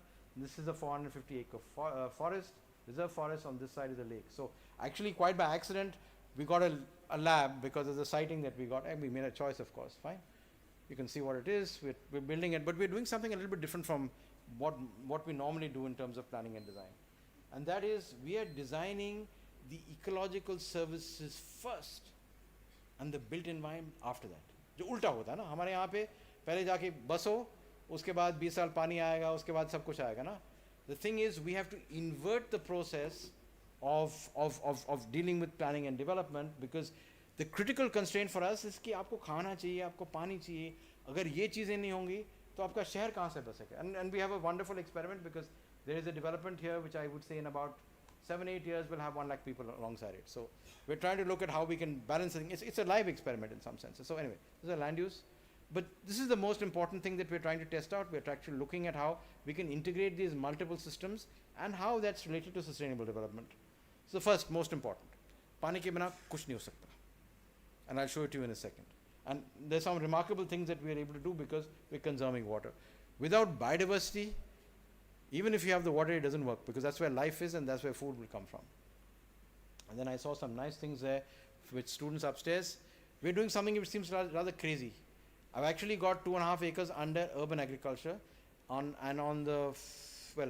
our class comes in at the end of August, the first thing that they will do, हमने रागी बोया वहाँ पे, because ragi is a very important new crop. Let's say our students will go in and they will harvest the ragi, because after that they will plant. Because if you don't know what planting is like, you don't know where your food is, you have no respect for that cycle, it will not work over the next 20 years. So you will certainly either get diabetes or heart disease or something like that. Plus, you live in an environment in which you have no respect for where the food comes from. You have to bring that into the environment. It doesn't work without that. And I'm really glad to see students across the country. And then, of course, energy systems, of course, we're going to be a net positive system. We're just building that out. Mobility is very... वहाँ आओगे तो लोग कहते हैं आप पागल हो. All our roads are built out of granite. Why is that? Because we know that the fossil fuel era is over, na? तो bitumen कहाँ से आता है? It comes as a byproduct of oil production, no? So you have to find different ways of doing it, and lots of interesting challenges that are there, because we've gone back to old road design systems that are there, and it's not that easy. Most important, and this is the thing that, like I said, Doxia didn't have. This campus is highly digitally connected. So we have an optical fiber link. We have almost, at the moment, at least 200 sensors. It's going to have a few thousand sensors to measure, and I'll show it to you in a second, environmental quality and see what's happening. Because if you want to manage water and food and energy systems simultaneously, you have to manage them. And this is one thing that India has a lot of capacities in at the moment. We don't apply it to the right things. We're doing all kinds of funny things, trying to manage traffic lights, make sure you can get in and out of airports more effectively. The real thing is to deal with basic stuff that's there, and of course the built environment. So what I'm saying is, the process as we are understanding it is you've got to invert the process. Normally we start with this, and then all of these are MEP and other services, right? In the medium run, you've got to build from this, at least at the city scale. Obviously at the site scale it becomes difficult. Rainwater harvesting करके क्या करोगे आप? आपको you'll have water for a few weeks in the year, but if you want to have water security for the whole year, you have to do it at landscape scale. So different sets of things, whether it's energy or water or food, require different scales of engagement. So you need to bring all of these systems together, and that's what built environment professions are about. It's not only about this, it's about the connection between all this, because that's what we're living in, fine? So what do? We measure like hell. So this is data, for example, of, we measure all this, all the same stuff, surface radiation, relative humidity pressure. This is from real data that we actually pick up and run. In each building that's there, we have dashboards that track these things that are there. And now we can build these, this technology is not that expensive. You can build them for thousands or at the most tens of thousands of rupees. We've written an entire operating system for the campus to deal with this. And this is the kind of dashboards you get, kitne log hain, kya karte hain, kitne log, whatever. All this stuff is part of everyday stuff, which is not so difficult to do. But the most important thing for us in that environment, this is, remember, it's about 700, 750 mm per year. It's a semi-arid environment. It's going to become even more semi-arid because of climate change, is to capture all the rainwater that we have. This is our forest, here pe lake hai. So we have made sure that all the water we have is in a cascaded set of lakes, and these lakes are the things that are giving us, along with the surface water, groundwater and the shallow groundwater, the water security that we need. Because our design principle here is to bring down the water demand from 135 LPCD to 70. Because Bangalore cannot survive at 135. It's sitting at the top of a plateau, no? You are lifting water 1 kilometer, you bring it 100 kilometers away. Hoga hi nahi, it's not working. So you've got to find a solution that's at half the, and so there's lots of stuff. And this is very sophisticated stuff, it needs to be monitored. So we have monitoring, digital systems to monitor this, because without that, you can't keep the balance throughout the year. That's the core principle in acoustics. How do you keep the balance? How do you manage between who's using this much water in their shower and how much is going to be recycled? When you start recycling 3 times grey water, because you put in dual piping inside your systems, you have an interesting problem which you often don't think about. You have an excess of water that comes out of these systems. Where do you store it? Are you going to put it into the groundwater? How are you going to treat it? These are new things that we haven't thought about. Okay, so this is the full cycle, like I said, for the entire campus. We've got this system that's there. We actually track it. We find water availability. All of our systems, every building has metering that's there to figure out what's happening. You know what the end users like. You can see ki, women's versus men's toilet mein kitna hota hai, and there's differences as far as that's concerned. And these systems are there. I mean, I'm just showing you these things because these are practical things that need to get done. We know exactly what's happening, deficit kitna hota hai, kya hota hai, etc., etc. And then, of course, we do some interesting experiments, which most of you are familiar with, which is we're digging across the campus. We're doing stuff that's there, so we can build. Okay, obviously we can't build too much with this because you can't get that kind of soil, but these are natural materials you can build with, and you obviously use other things that are there. And we track the built environment. But the most interesting thing for us is the fact that we can grow not all our own food. The principle is very simple. At least one meal in every 2 days, people should be able to get from the land that you're in. Not because, you don't want to be farmers, but because symbolically it's very important to connect to that. If you don't have this, आप बड़ी-बड़ी बातें कर सकते हो, but it doesn't work in practice. And we track it again. We measure this stuff. We know what our things are there. We do a lot of science. But this is the most interesting thing at the end of the story as far as that's concerned. And the reason why I'm showing this to you is, we think of urban areas as areas that are bereft of life. That is not true. Because we're bringing in so many resources, so much of nutrients. Actually, this is actually measured stuff that's there. We have 150 bird species on campus. It was grazed bare 5 years ago when we started.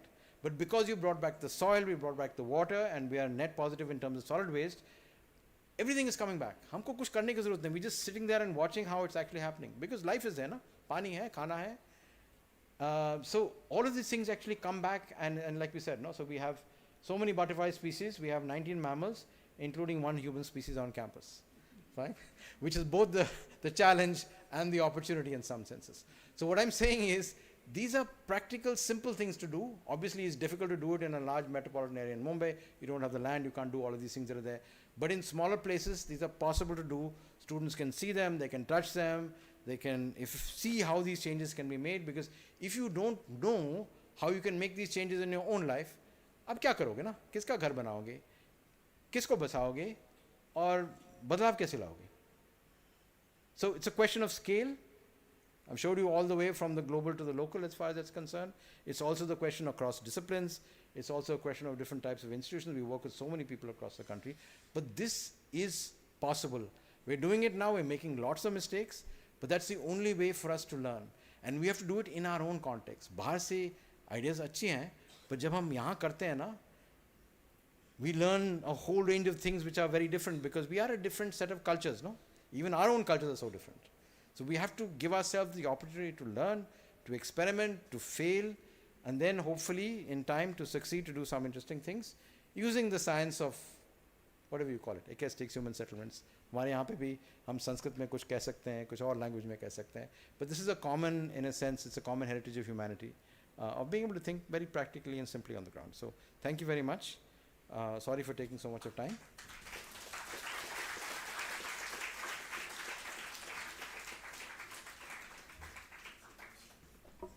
Thank you, Dr. Revi.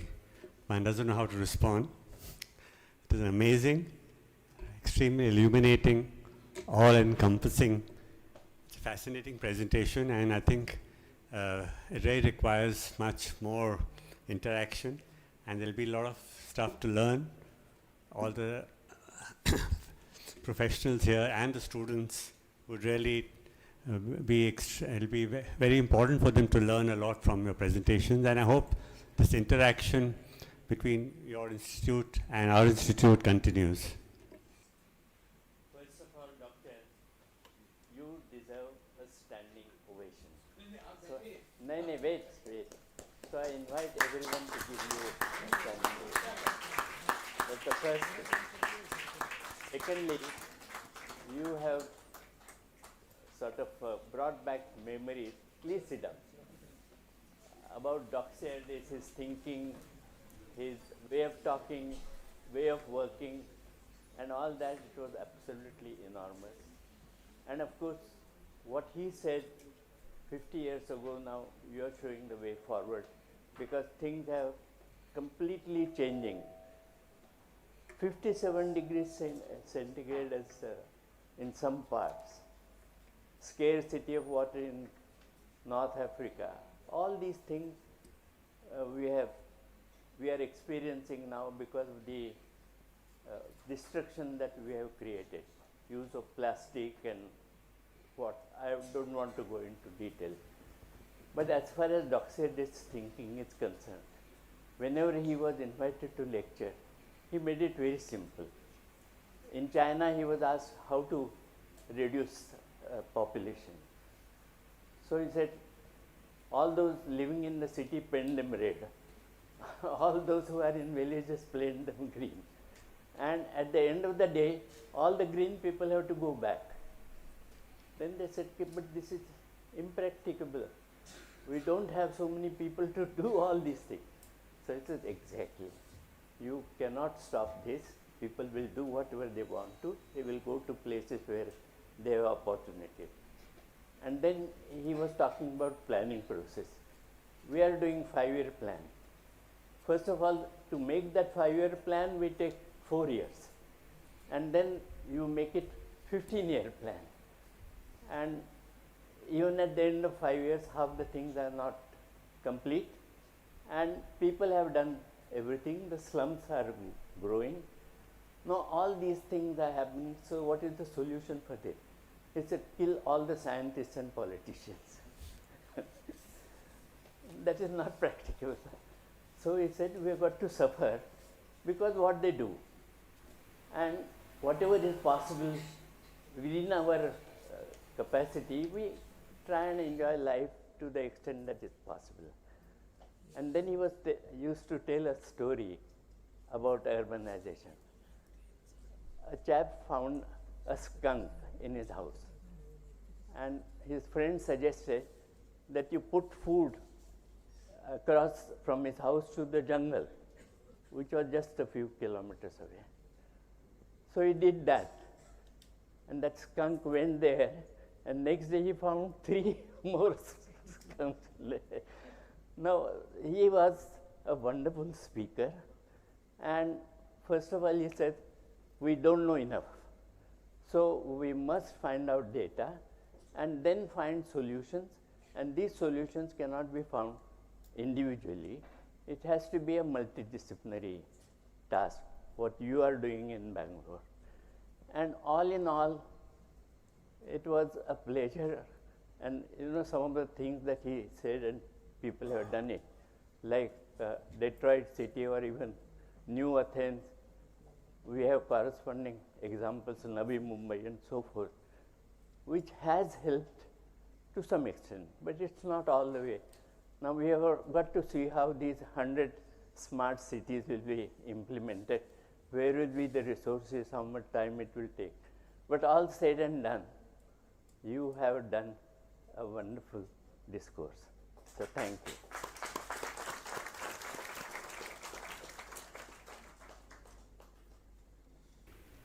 See, as architects, it is our role to address the shelter needs of all sections of society. There is a great need to reach out to users, administrators, facilitators, in order to play an effective role in society. While we do have the Council of Architecture, a mandatory body which regulates architectural practice and education, which is constantly developing systems and strategies in response to rapidly changing social, economic, cultural, and political scenario. And we have the Indian Institute of Architects, which is concerned with the professional issues and to improve the standards of architectural practice. So to augment the roles of these, today in this platform, 2 initiatives are being launched by the Vivekanand Education Society College of Architecture with the efforts of Professor Madhav Debhakta, Professor Anand Achari, and Professor Hashu Advani. The first one is the Janamitra.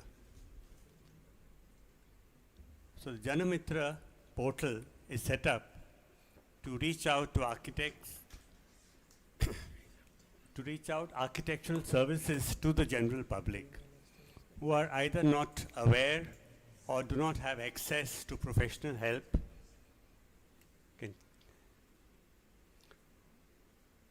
to fulfill their habitat needs. We often hear that the architectural profession serves a very small, minuscule minority of people, and a vast multitude are really left unattended. And as urbanization grows, there is need for people to avail of architectural services. So it is with that idea that this initiative is being set up, so that architects and architectural services can be accessible to the common person.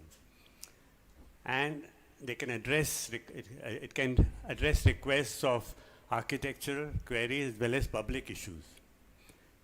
Architects also have to play a role in responding to public issues. Whatever is happening in the city, we need to also look at that. So this would be managed by impartial individuals of repute, including architects, techno-legal consultants, academicians, and other facilitators. Procedures would be detailed out in coordination with the Council of Architecture and the Indian Institute of Architects. The other initiative is of Vastu Mitra. So while the first one is addressed to the public at large, the second one is addressed to the professionals.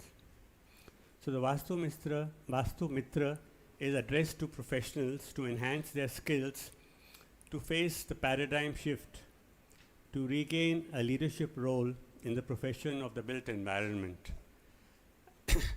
Whatever we learn in the schools, we have to keep constantly upgrading, and the scenario is changing very rapidly, and it's important that the professionals also get support for reaching out and performing their roles more effectively.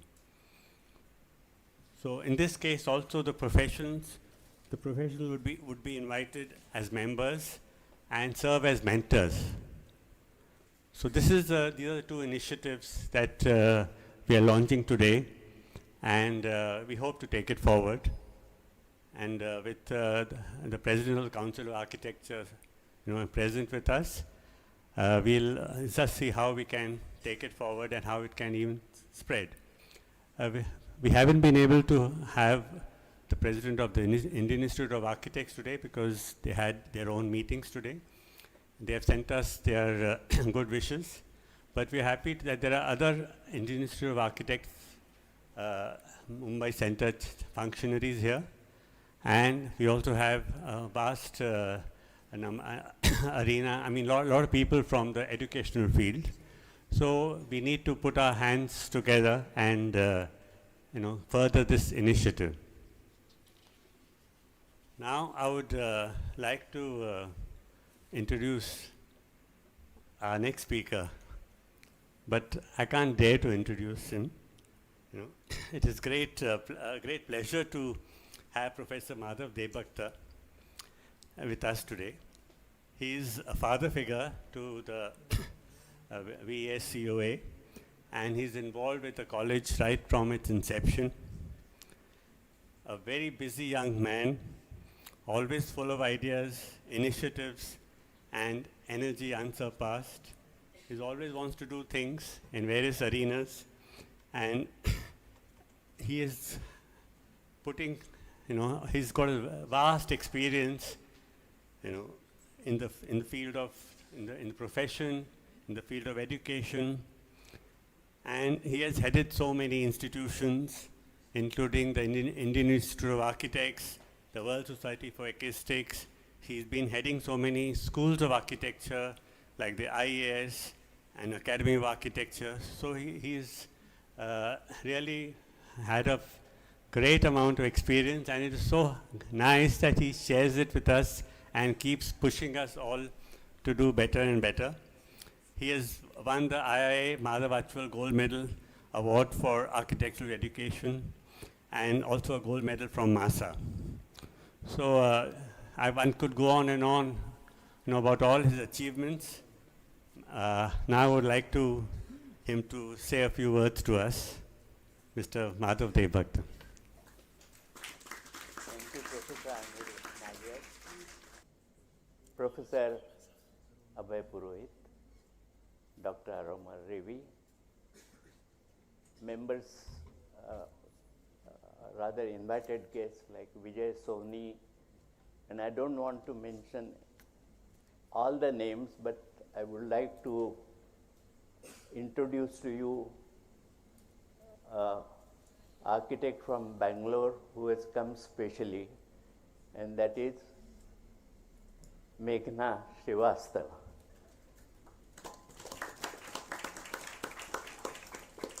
Now, this is a very special day for us at the Vivekanand College of Architecture, because we could honor the memory of Hashu Advani, our creator of this society and the entire complex. Second thing is we have Dr. Aromar Revi to deliver this wonderful lecture. And I'm sure we'll have an opportunity of listening to our chief guest today, Professor Purohit. And this particular event is supported by Council, by IIHS, by MASA, that sort of includes all the colleges in Maharashtra. So we are blessed in many ways, and I'll just talk about how the Vastu Mitra idea came to my mind. As a student, we were learning in a school about 80 kilometers from here in a place called Bordi, which was established by freedom fighters. And in 1944, the entire faculty had offered satyagraha, and they were in jail for 6 months, and therefore the school was closed. And then we had Sane Guruji, after his fast unto death for entry of Dalits to the temple in Pandharpur. And after that, he was his demand was accepted, and he came to Bordi for recuperating, and he was there for 6 months because his younger brother was our principal at that time. And the kind of interaction that they had, we had with him, taught us many, many things of doing things for others who are not as fortunate as we are. And then coming to JJ for studying architecture, again we had selfless people who were doing things for this society. And we had Professor Madhav Achwal from Baroda, member of the Baroda Citizens Council, working for flood-affected people in Baroda and elsewhere in Maharashtra. And then we had Pilu Modi, member of parliament, coming from Banaskantha area, where he worked for the upliftment of the Adivasis in terms of their education and whatever needs. So there are all these examples before us which inspire us to do this kind of work. And in our books, we talked about the need for architects to do this kind of professional work. But last year, I was privileged to be a part of a release of Manual of Architectural Practice, which talks about pro bono publico work. So I thought, let us take it further and give it a shape in the form of these two portals. I must admit, my original idea was just Vastu Mitra. But Harshad Bhatia thought about dividing it so that the roles of these two bodies are defined, and for architects also we have sort of a road forward as to what we should be doing. And this is not only for those who are already doing it, this is meant for those who have made their career to some extent at least, and they have time on their hands, and they are not looking at resources from this kind of work. And going further for our students' fraternity, when they grow up and they set up their practice, what they should be doing, not only for public good, but for themselves. Because when you do this kind of work, the kind of public adulation you receive, and going further, some of the unexpected rewards that you come your way, invitation to conferences and invitation to do many other things, which are much more than what you would have got as a matter of your fee or whatever it is. And I'm happy to tell you that we have a number of colleagues who are already doing it. For example, Akhtar Chavan, who could not be here today.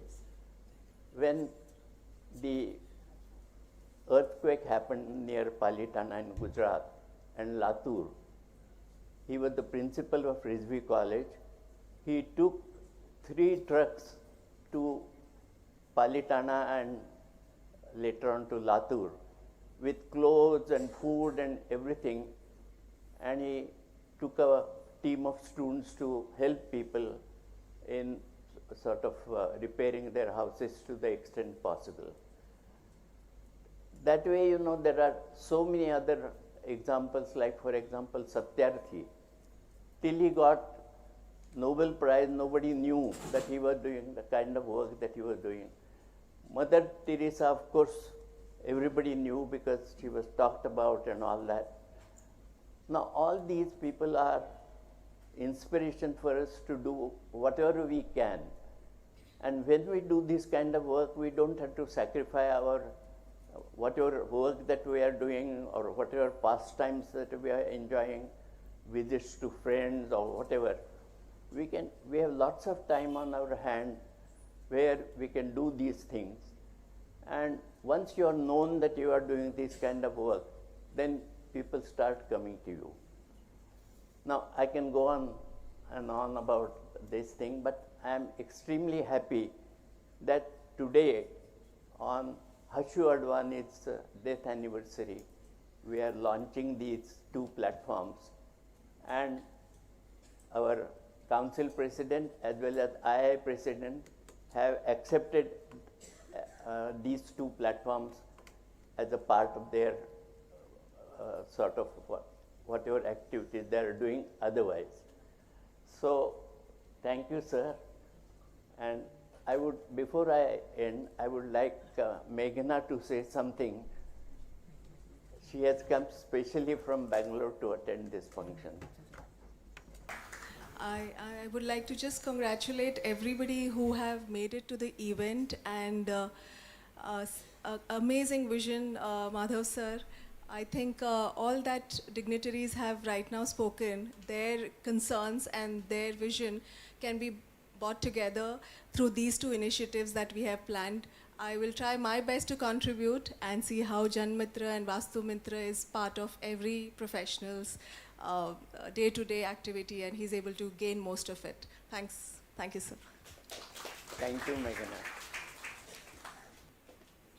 Now I'll request Professor Anand Acharya to come to the dais and introduce the chief guest of the evening, Professor Abhay Purohit, President of the Council of Architecture. This is an honor to me and to the entire VES College of Architecture community, family, students and friends to have with us Professor Purohit, Abhay Purohit sir, who is the President Council of Architecture, the highest authority for architecture fraternity. To introduce him, Professor Purohit sir graduated in 1985 and did his masters on city planning from IIT Kharagpur. Post his post-graduation, he worked in Auroville, Puducherry as architect and planner, dealt with town planning, hospitals, schools, design. Later, he worked as an associate professor at Gondia, MIT, and professor, head of department and principal at PH Nagpur. Currently, he is the principal and director of IDEAS, Institute of Design, Education and Architectural Studies, Nagpur, since 2009. He has the vast experience of 25 years with Council of Architecture and has worked on various committees related to education and professional reforms. He has also represented Council as a nominee to UGC Inspection Committee for Universities. He is elected representatives of Head of Institution on Council of Architecture for the term 16 to 19, 19 to 22, 22 to 25. He closely worked with council for last 25 years on various boards and committee. He was also a member executive committee of Council of Architecture during 2016 and 19. He worked as an arbitrator, advisor and convener on many committees with council. Currently, he is a member of academic advisor to numerous schools across India. He is former president MASA, that is Maharashtra Association of Schools of Architecture. He is also a chairman board of studies with RTM Nagpur University and has vast experience of teaching. He has published numerous papers at regional and national level. Professor Purohit has also been invited to many international national conferences as keynote speaker. He intends to bring reform in architectural education to make it internationally competent. He also intends to work towards empowering Indian architects to export services globally. With this vast experience, we would like to hear your words of wisdom towards what on this day, what we are celebrating, and to what VESCOA has committed to take this initiative on Vastu and Janamitra. Thank you, sir.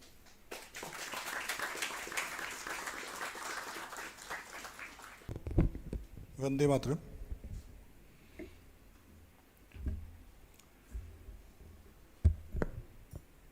Architect Madhav Devbhakta, former President Council of Architecture, Architect Vijay Soniji,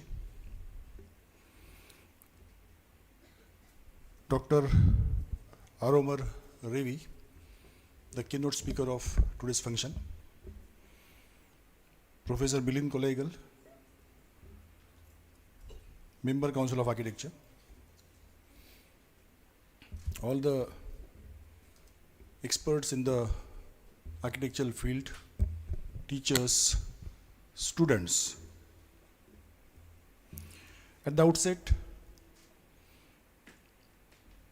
my tributes to late Karmayogi Shri Hashu Advani, and let me also congratulate the institution for taking this initiative, whereupon you are going to have the lecture series which would be devoted for the purpose. And the very fact that while listening to Dr. Aromar Revi,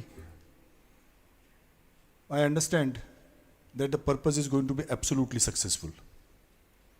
Because if the idea is to churn, discuss, and then decide, then already I was talking with him and I said that, okay, so I understand what is happening around, and maybe possibly he has to understand what is happening at a council level.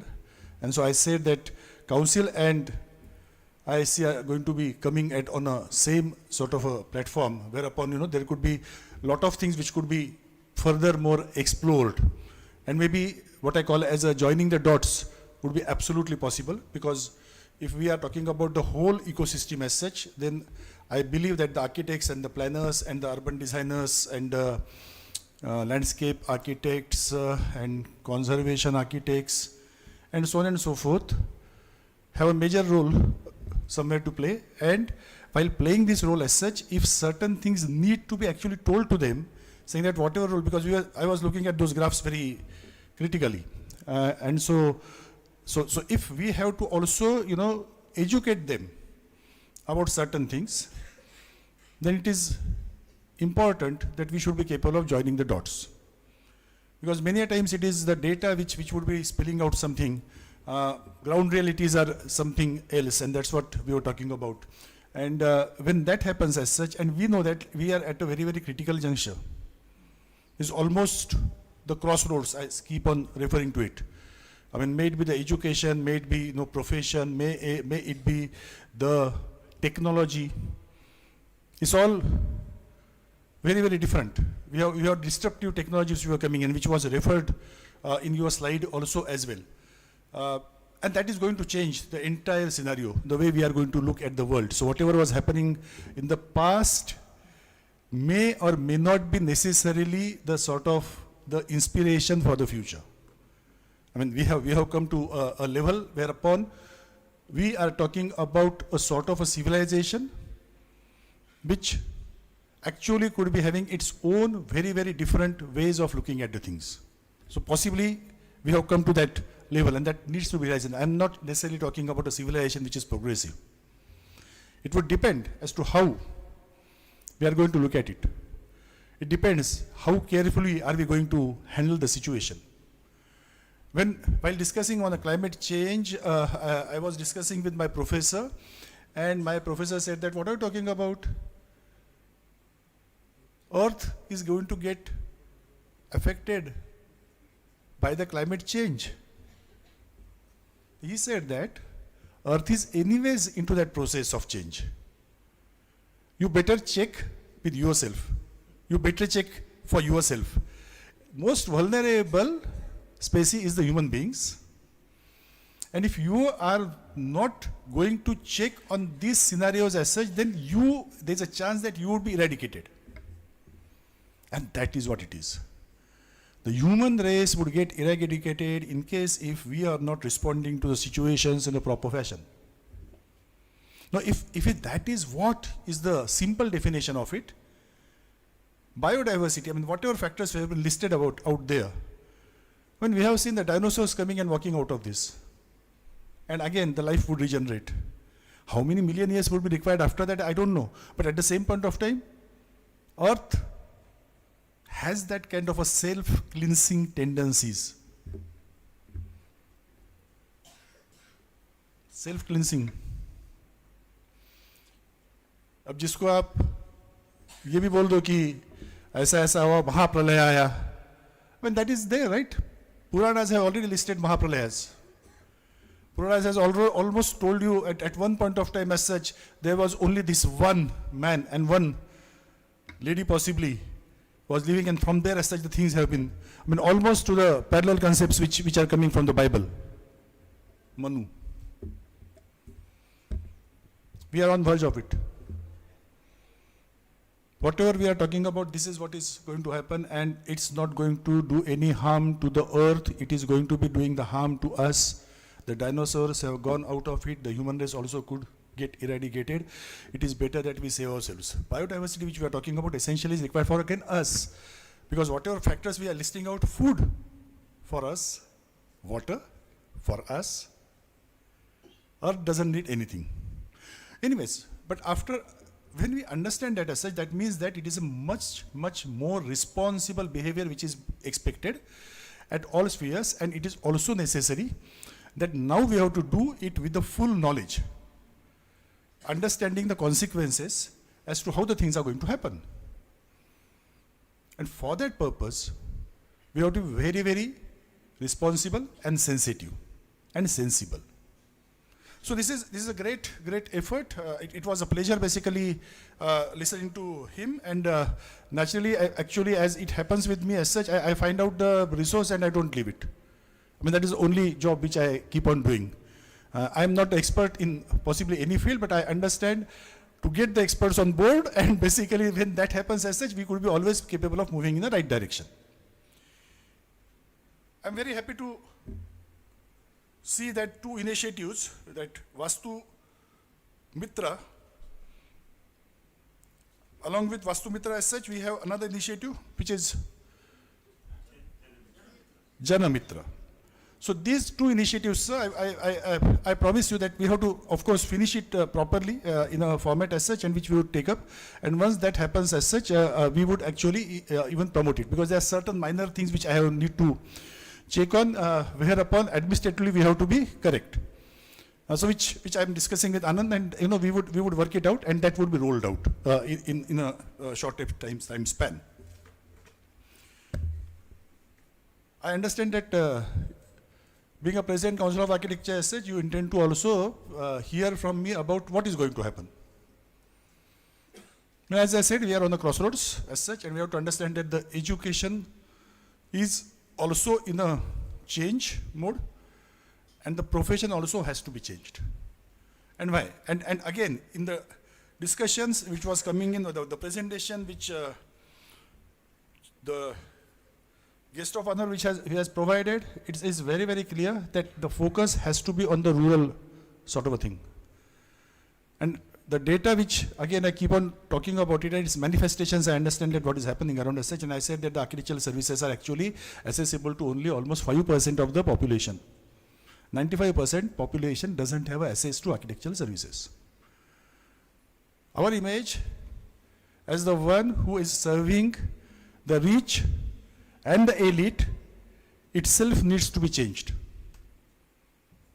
There is this 95% of the population which doesn't have the access to the architectural services. We should be capable of providing them those services. There are the challenges, of course. Now we are talking about something like in the developed countries. I mean, we were with the talks with the United Kingdom Accreditation Board, and they have very stringent sort of the practices, sort of how to get registered as a very, very different way. And at the same point of view, if you look at what is the population of a UK, they have at this date something like about 48,000 architects who are registered with them. Now that population, you check with our population, they are basically into something like 1:4,000 population, one architect. That is what is happening with them. Our population, 140 CR plus. Number of architects registered, 1,60,000 and something odd. I don't take 1:4,000 ratio. Even if I take a ratio of 1:10,000, today we need 15 lakh architects. What we have available is 1,65,000. But that is one situation. Now you look at another situation. Architects sitting, they say that we do not have much of the jobs. Statistics tells me 95% population is not capable of getting access to architectural services. Access to architectural services to that population is utmost essential because of whatever he has discussed it here, and this is what I am trying to project across. If the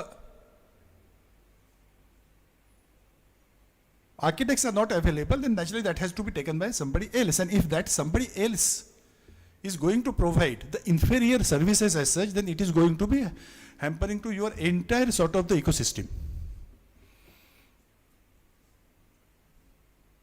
So Council of Architecture, which has a mandate to protect the society against the quacks, would be taking this initiative, which has already started, and we are developing certain things whereupon we have to bring awareness.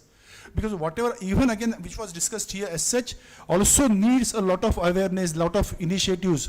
This could not just go as a knowledge base. Implementation is the most important key factor in this. Same way around as such, we have to also now keep on telling that what is it architects are capable of doing. And while doing that as such, the architects have to ensure that what the services which they are providing are going to be very, very unique and very, very specialized. Now, if this has to be done, that means that we have to also keep on training the architects time and again. So on one side, we have to bring the education to that level. On the other side, the professionals who are practicing should also keep on raising their standards time and again. And this is bound to happen. This is a need of a time. The type of the sort of initiatives which are being taken and the ministries where they are approaching to council, I am very, very sure that whatever we have discussed here as such is going to be the necessity in the days to come as such and would be governed by the legislation. We are only almost out there. Universal accessibility, reducing the carbon footprint, materials which are going to be sustainable, technology which is sustainable,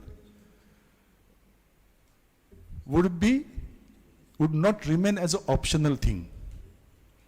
If we have to meet the targets which have been decided and the targets which we were talking about, in order to meet those targets as such, now it is not going to be chahiye to kar lo, nahi to rehne do. This is not going to happen. And ministries are getting geared up for this. They are in touch with Council of Architecture. So we are talking about even the buildings which are going to be digitally ready. You know, that kind of environment is a very, very specialized thing. Let us understand that it is, because we believe, no, we have a lot of beliefs. We say that architects are capable of doing everything. No, architects are not capable of doing everything. That is a problem. The graph which he has shown also again points out that we have to, if deal with the situations as such, then we have to acquire that kind of a knowledge, and if we have that knowledge as such, then we are capable of doing whatever we want to do, and that is a standard which we have to bring. Target 2035, I keep on talking, and I would keep on talking. Target 2000, Amrutkal we are talking about.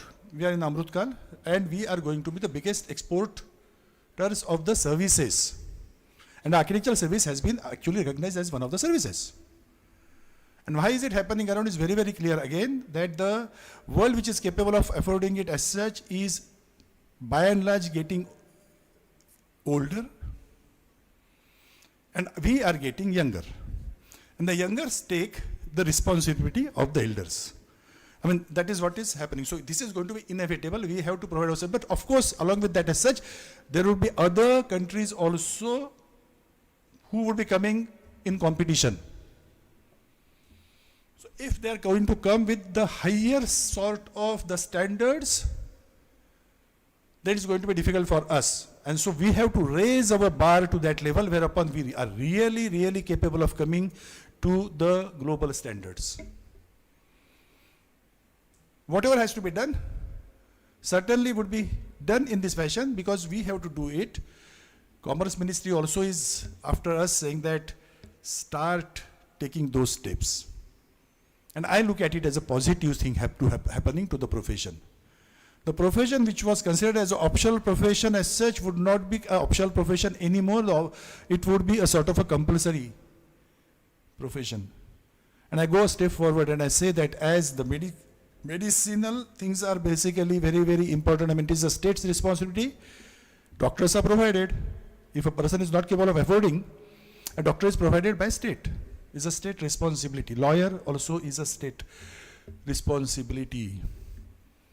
Architectural services also has to be the state responsibility, because if we have to meet the targets which have been actually discussed about, then at least at a micro and medium level, the architects are capable of delivering the things, and that is what has been pointed out. That we have to achieve.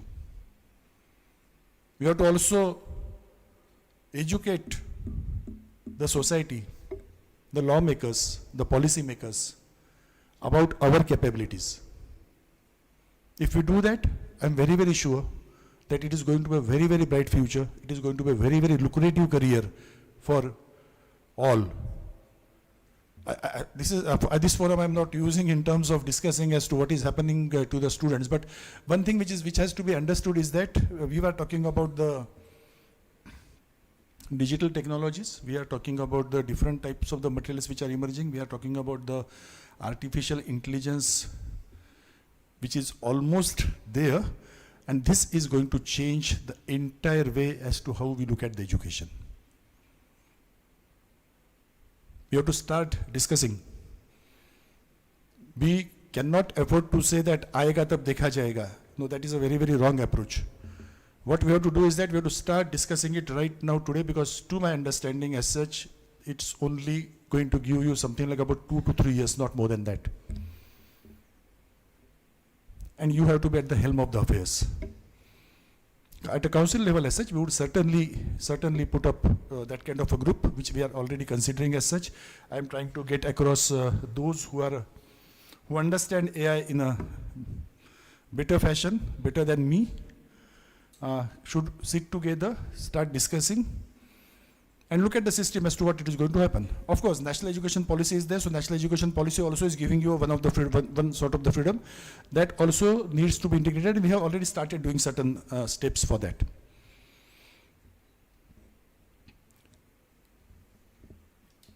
Are the classrooms going to change? Are the spaces going to change? Are the teachers going to change? Are the systems going to change? I think everything is going to happen. It's like, again, as I said, no, it's going to be exploding. One fine morning we find out that this is what is happening around.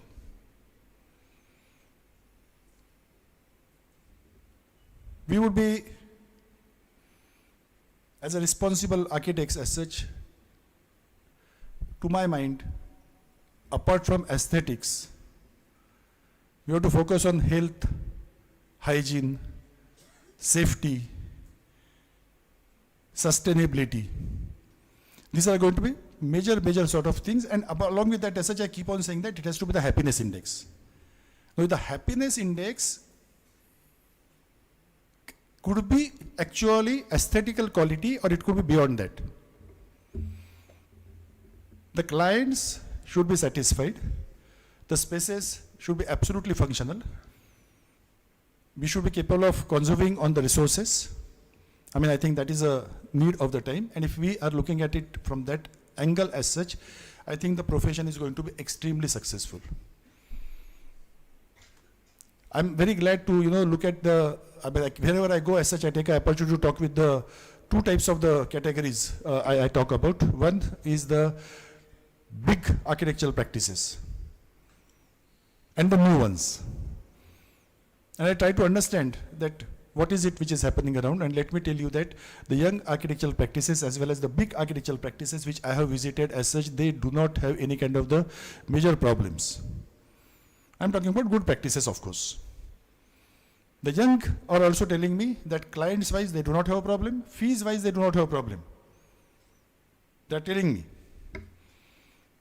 The practices which are of a very higher magnitude, whereupon 200 architects are working, and maybe in Mumbai also there must be something like about 20, 30, 40 at least.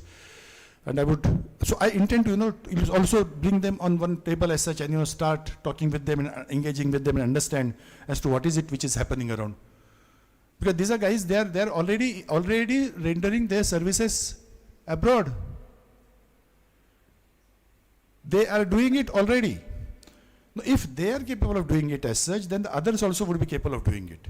If a young architectural practice is actually capable of upholding the fee structure which has been prescribed by Council of Architecture, then there is no reason why the other practices should not be capable of doing it. Something is going wrong somewhere.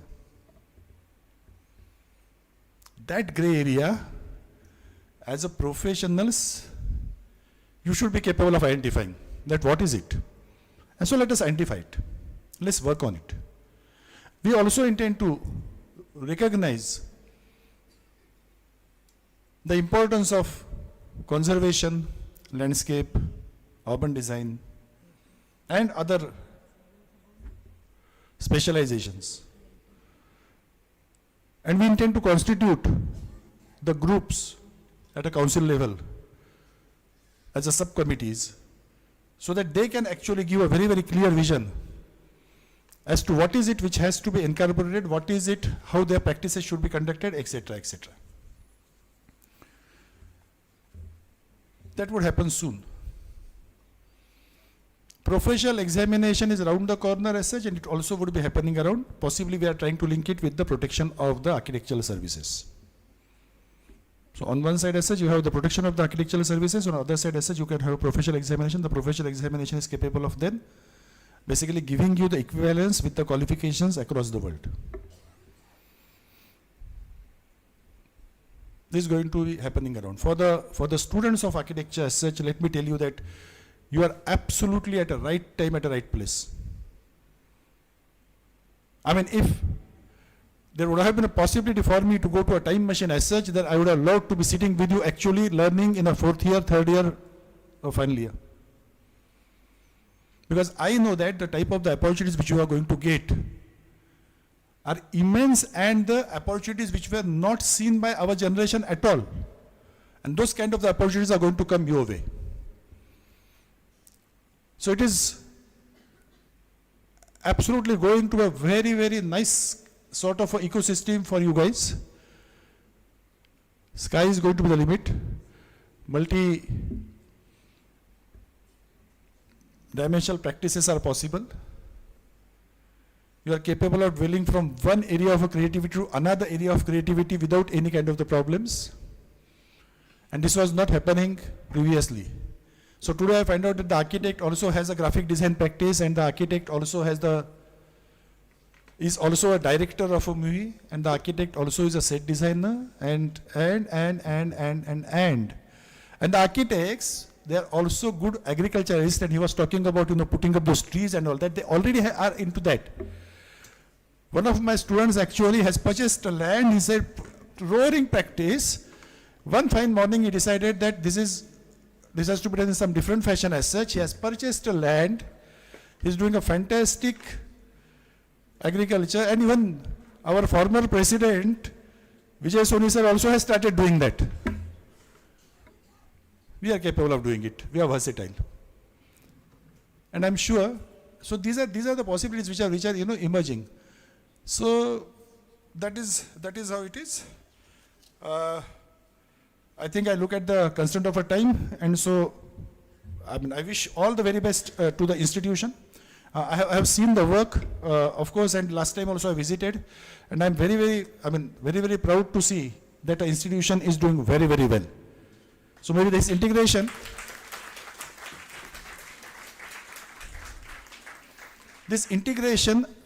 of all fields coming together and maybe putting up the things together, not looking at them as a watertight compartment, would be a USP of your institution. So please continue the nice job. All the very best wishes. Jai Hind, Jai Maharashtra. Thank you.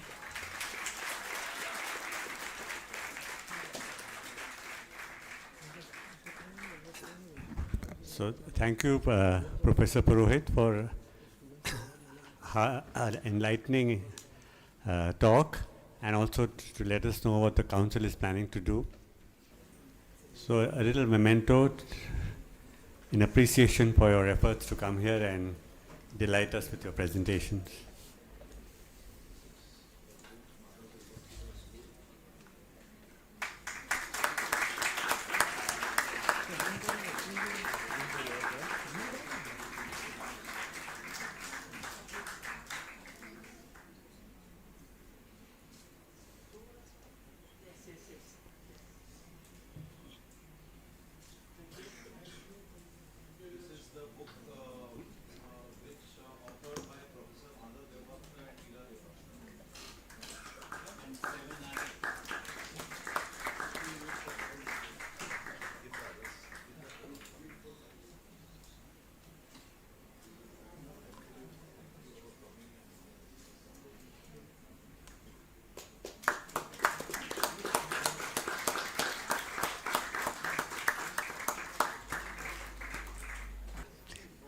We would like to use this opportunity to, award the students by your hands. So we'd call upon the toppers of the first final year exam of this college. And the first person is Siddhant Phosle, who got a SGPI of 10. Professor Purohit, to do the honors, please. The second is Tanvi Nerurkar. She may also come. She has a CGPI of 9.52, and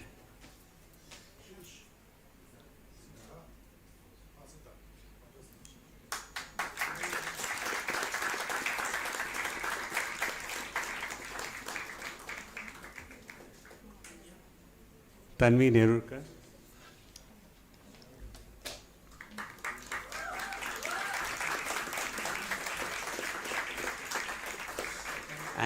And Ritika Lalan, who's got a CGPI of also 9.52. Both are second prizes, actually.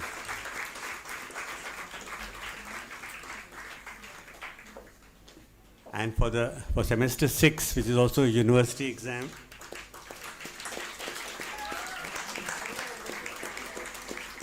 we like to call Mukul Maske,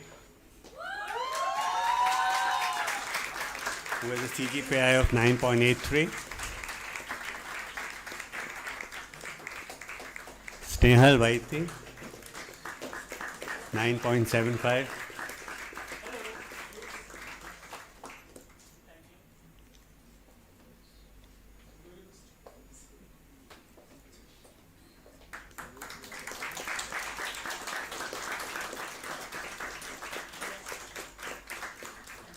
and Shraddha Shetty, CGPI 9.66.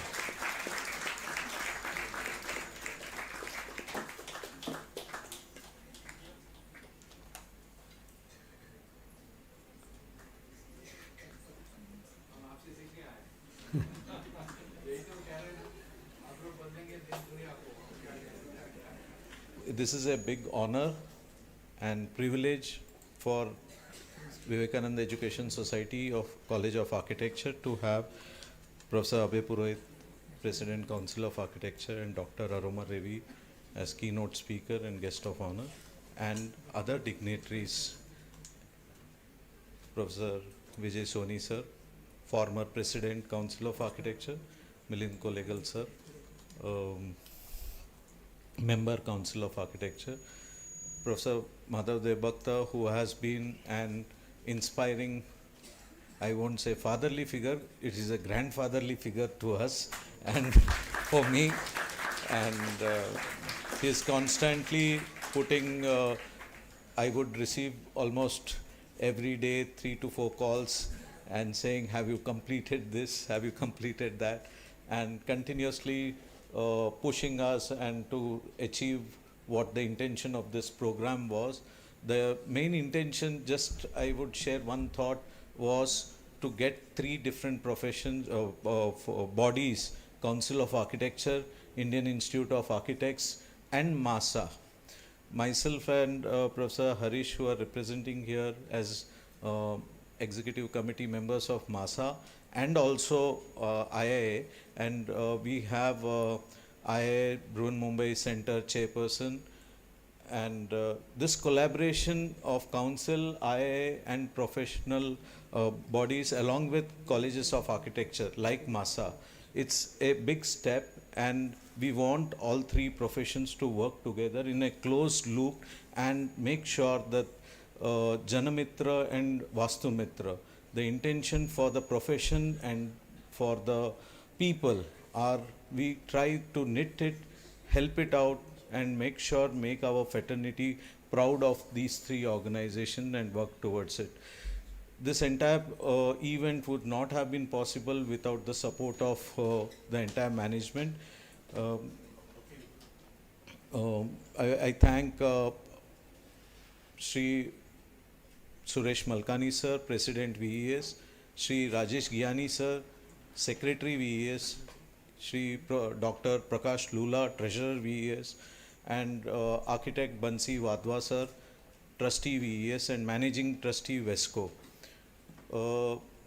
It was not possible without an effort of all the principals who have of different institutions and senior faculties, Paresh Kapadia sir, Dilip Deshmukh sir, Satish Dhale sir, Sunil Magdum sir, Meera Malegaonkar sir, madam had come, and other senior faculties who have been collaborating to get this, achieve the targets. I thank every faculty member who have contributed to complete this and hope working towards further working.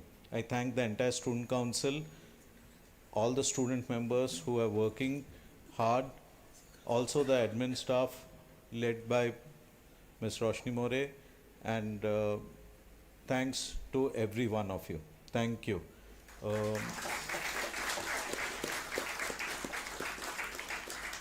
I request everyone to stand up for the national anthem where we can close the event.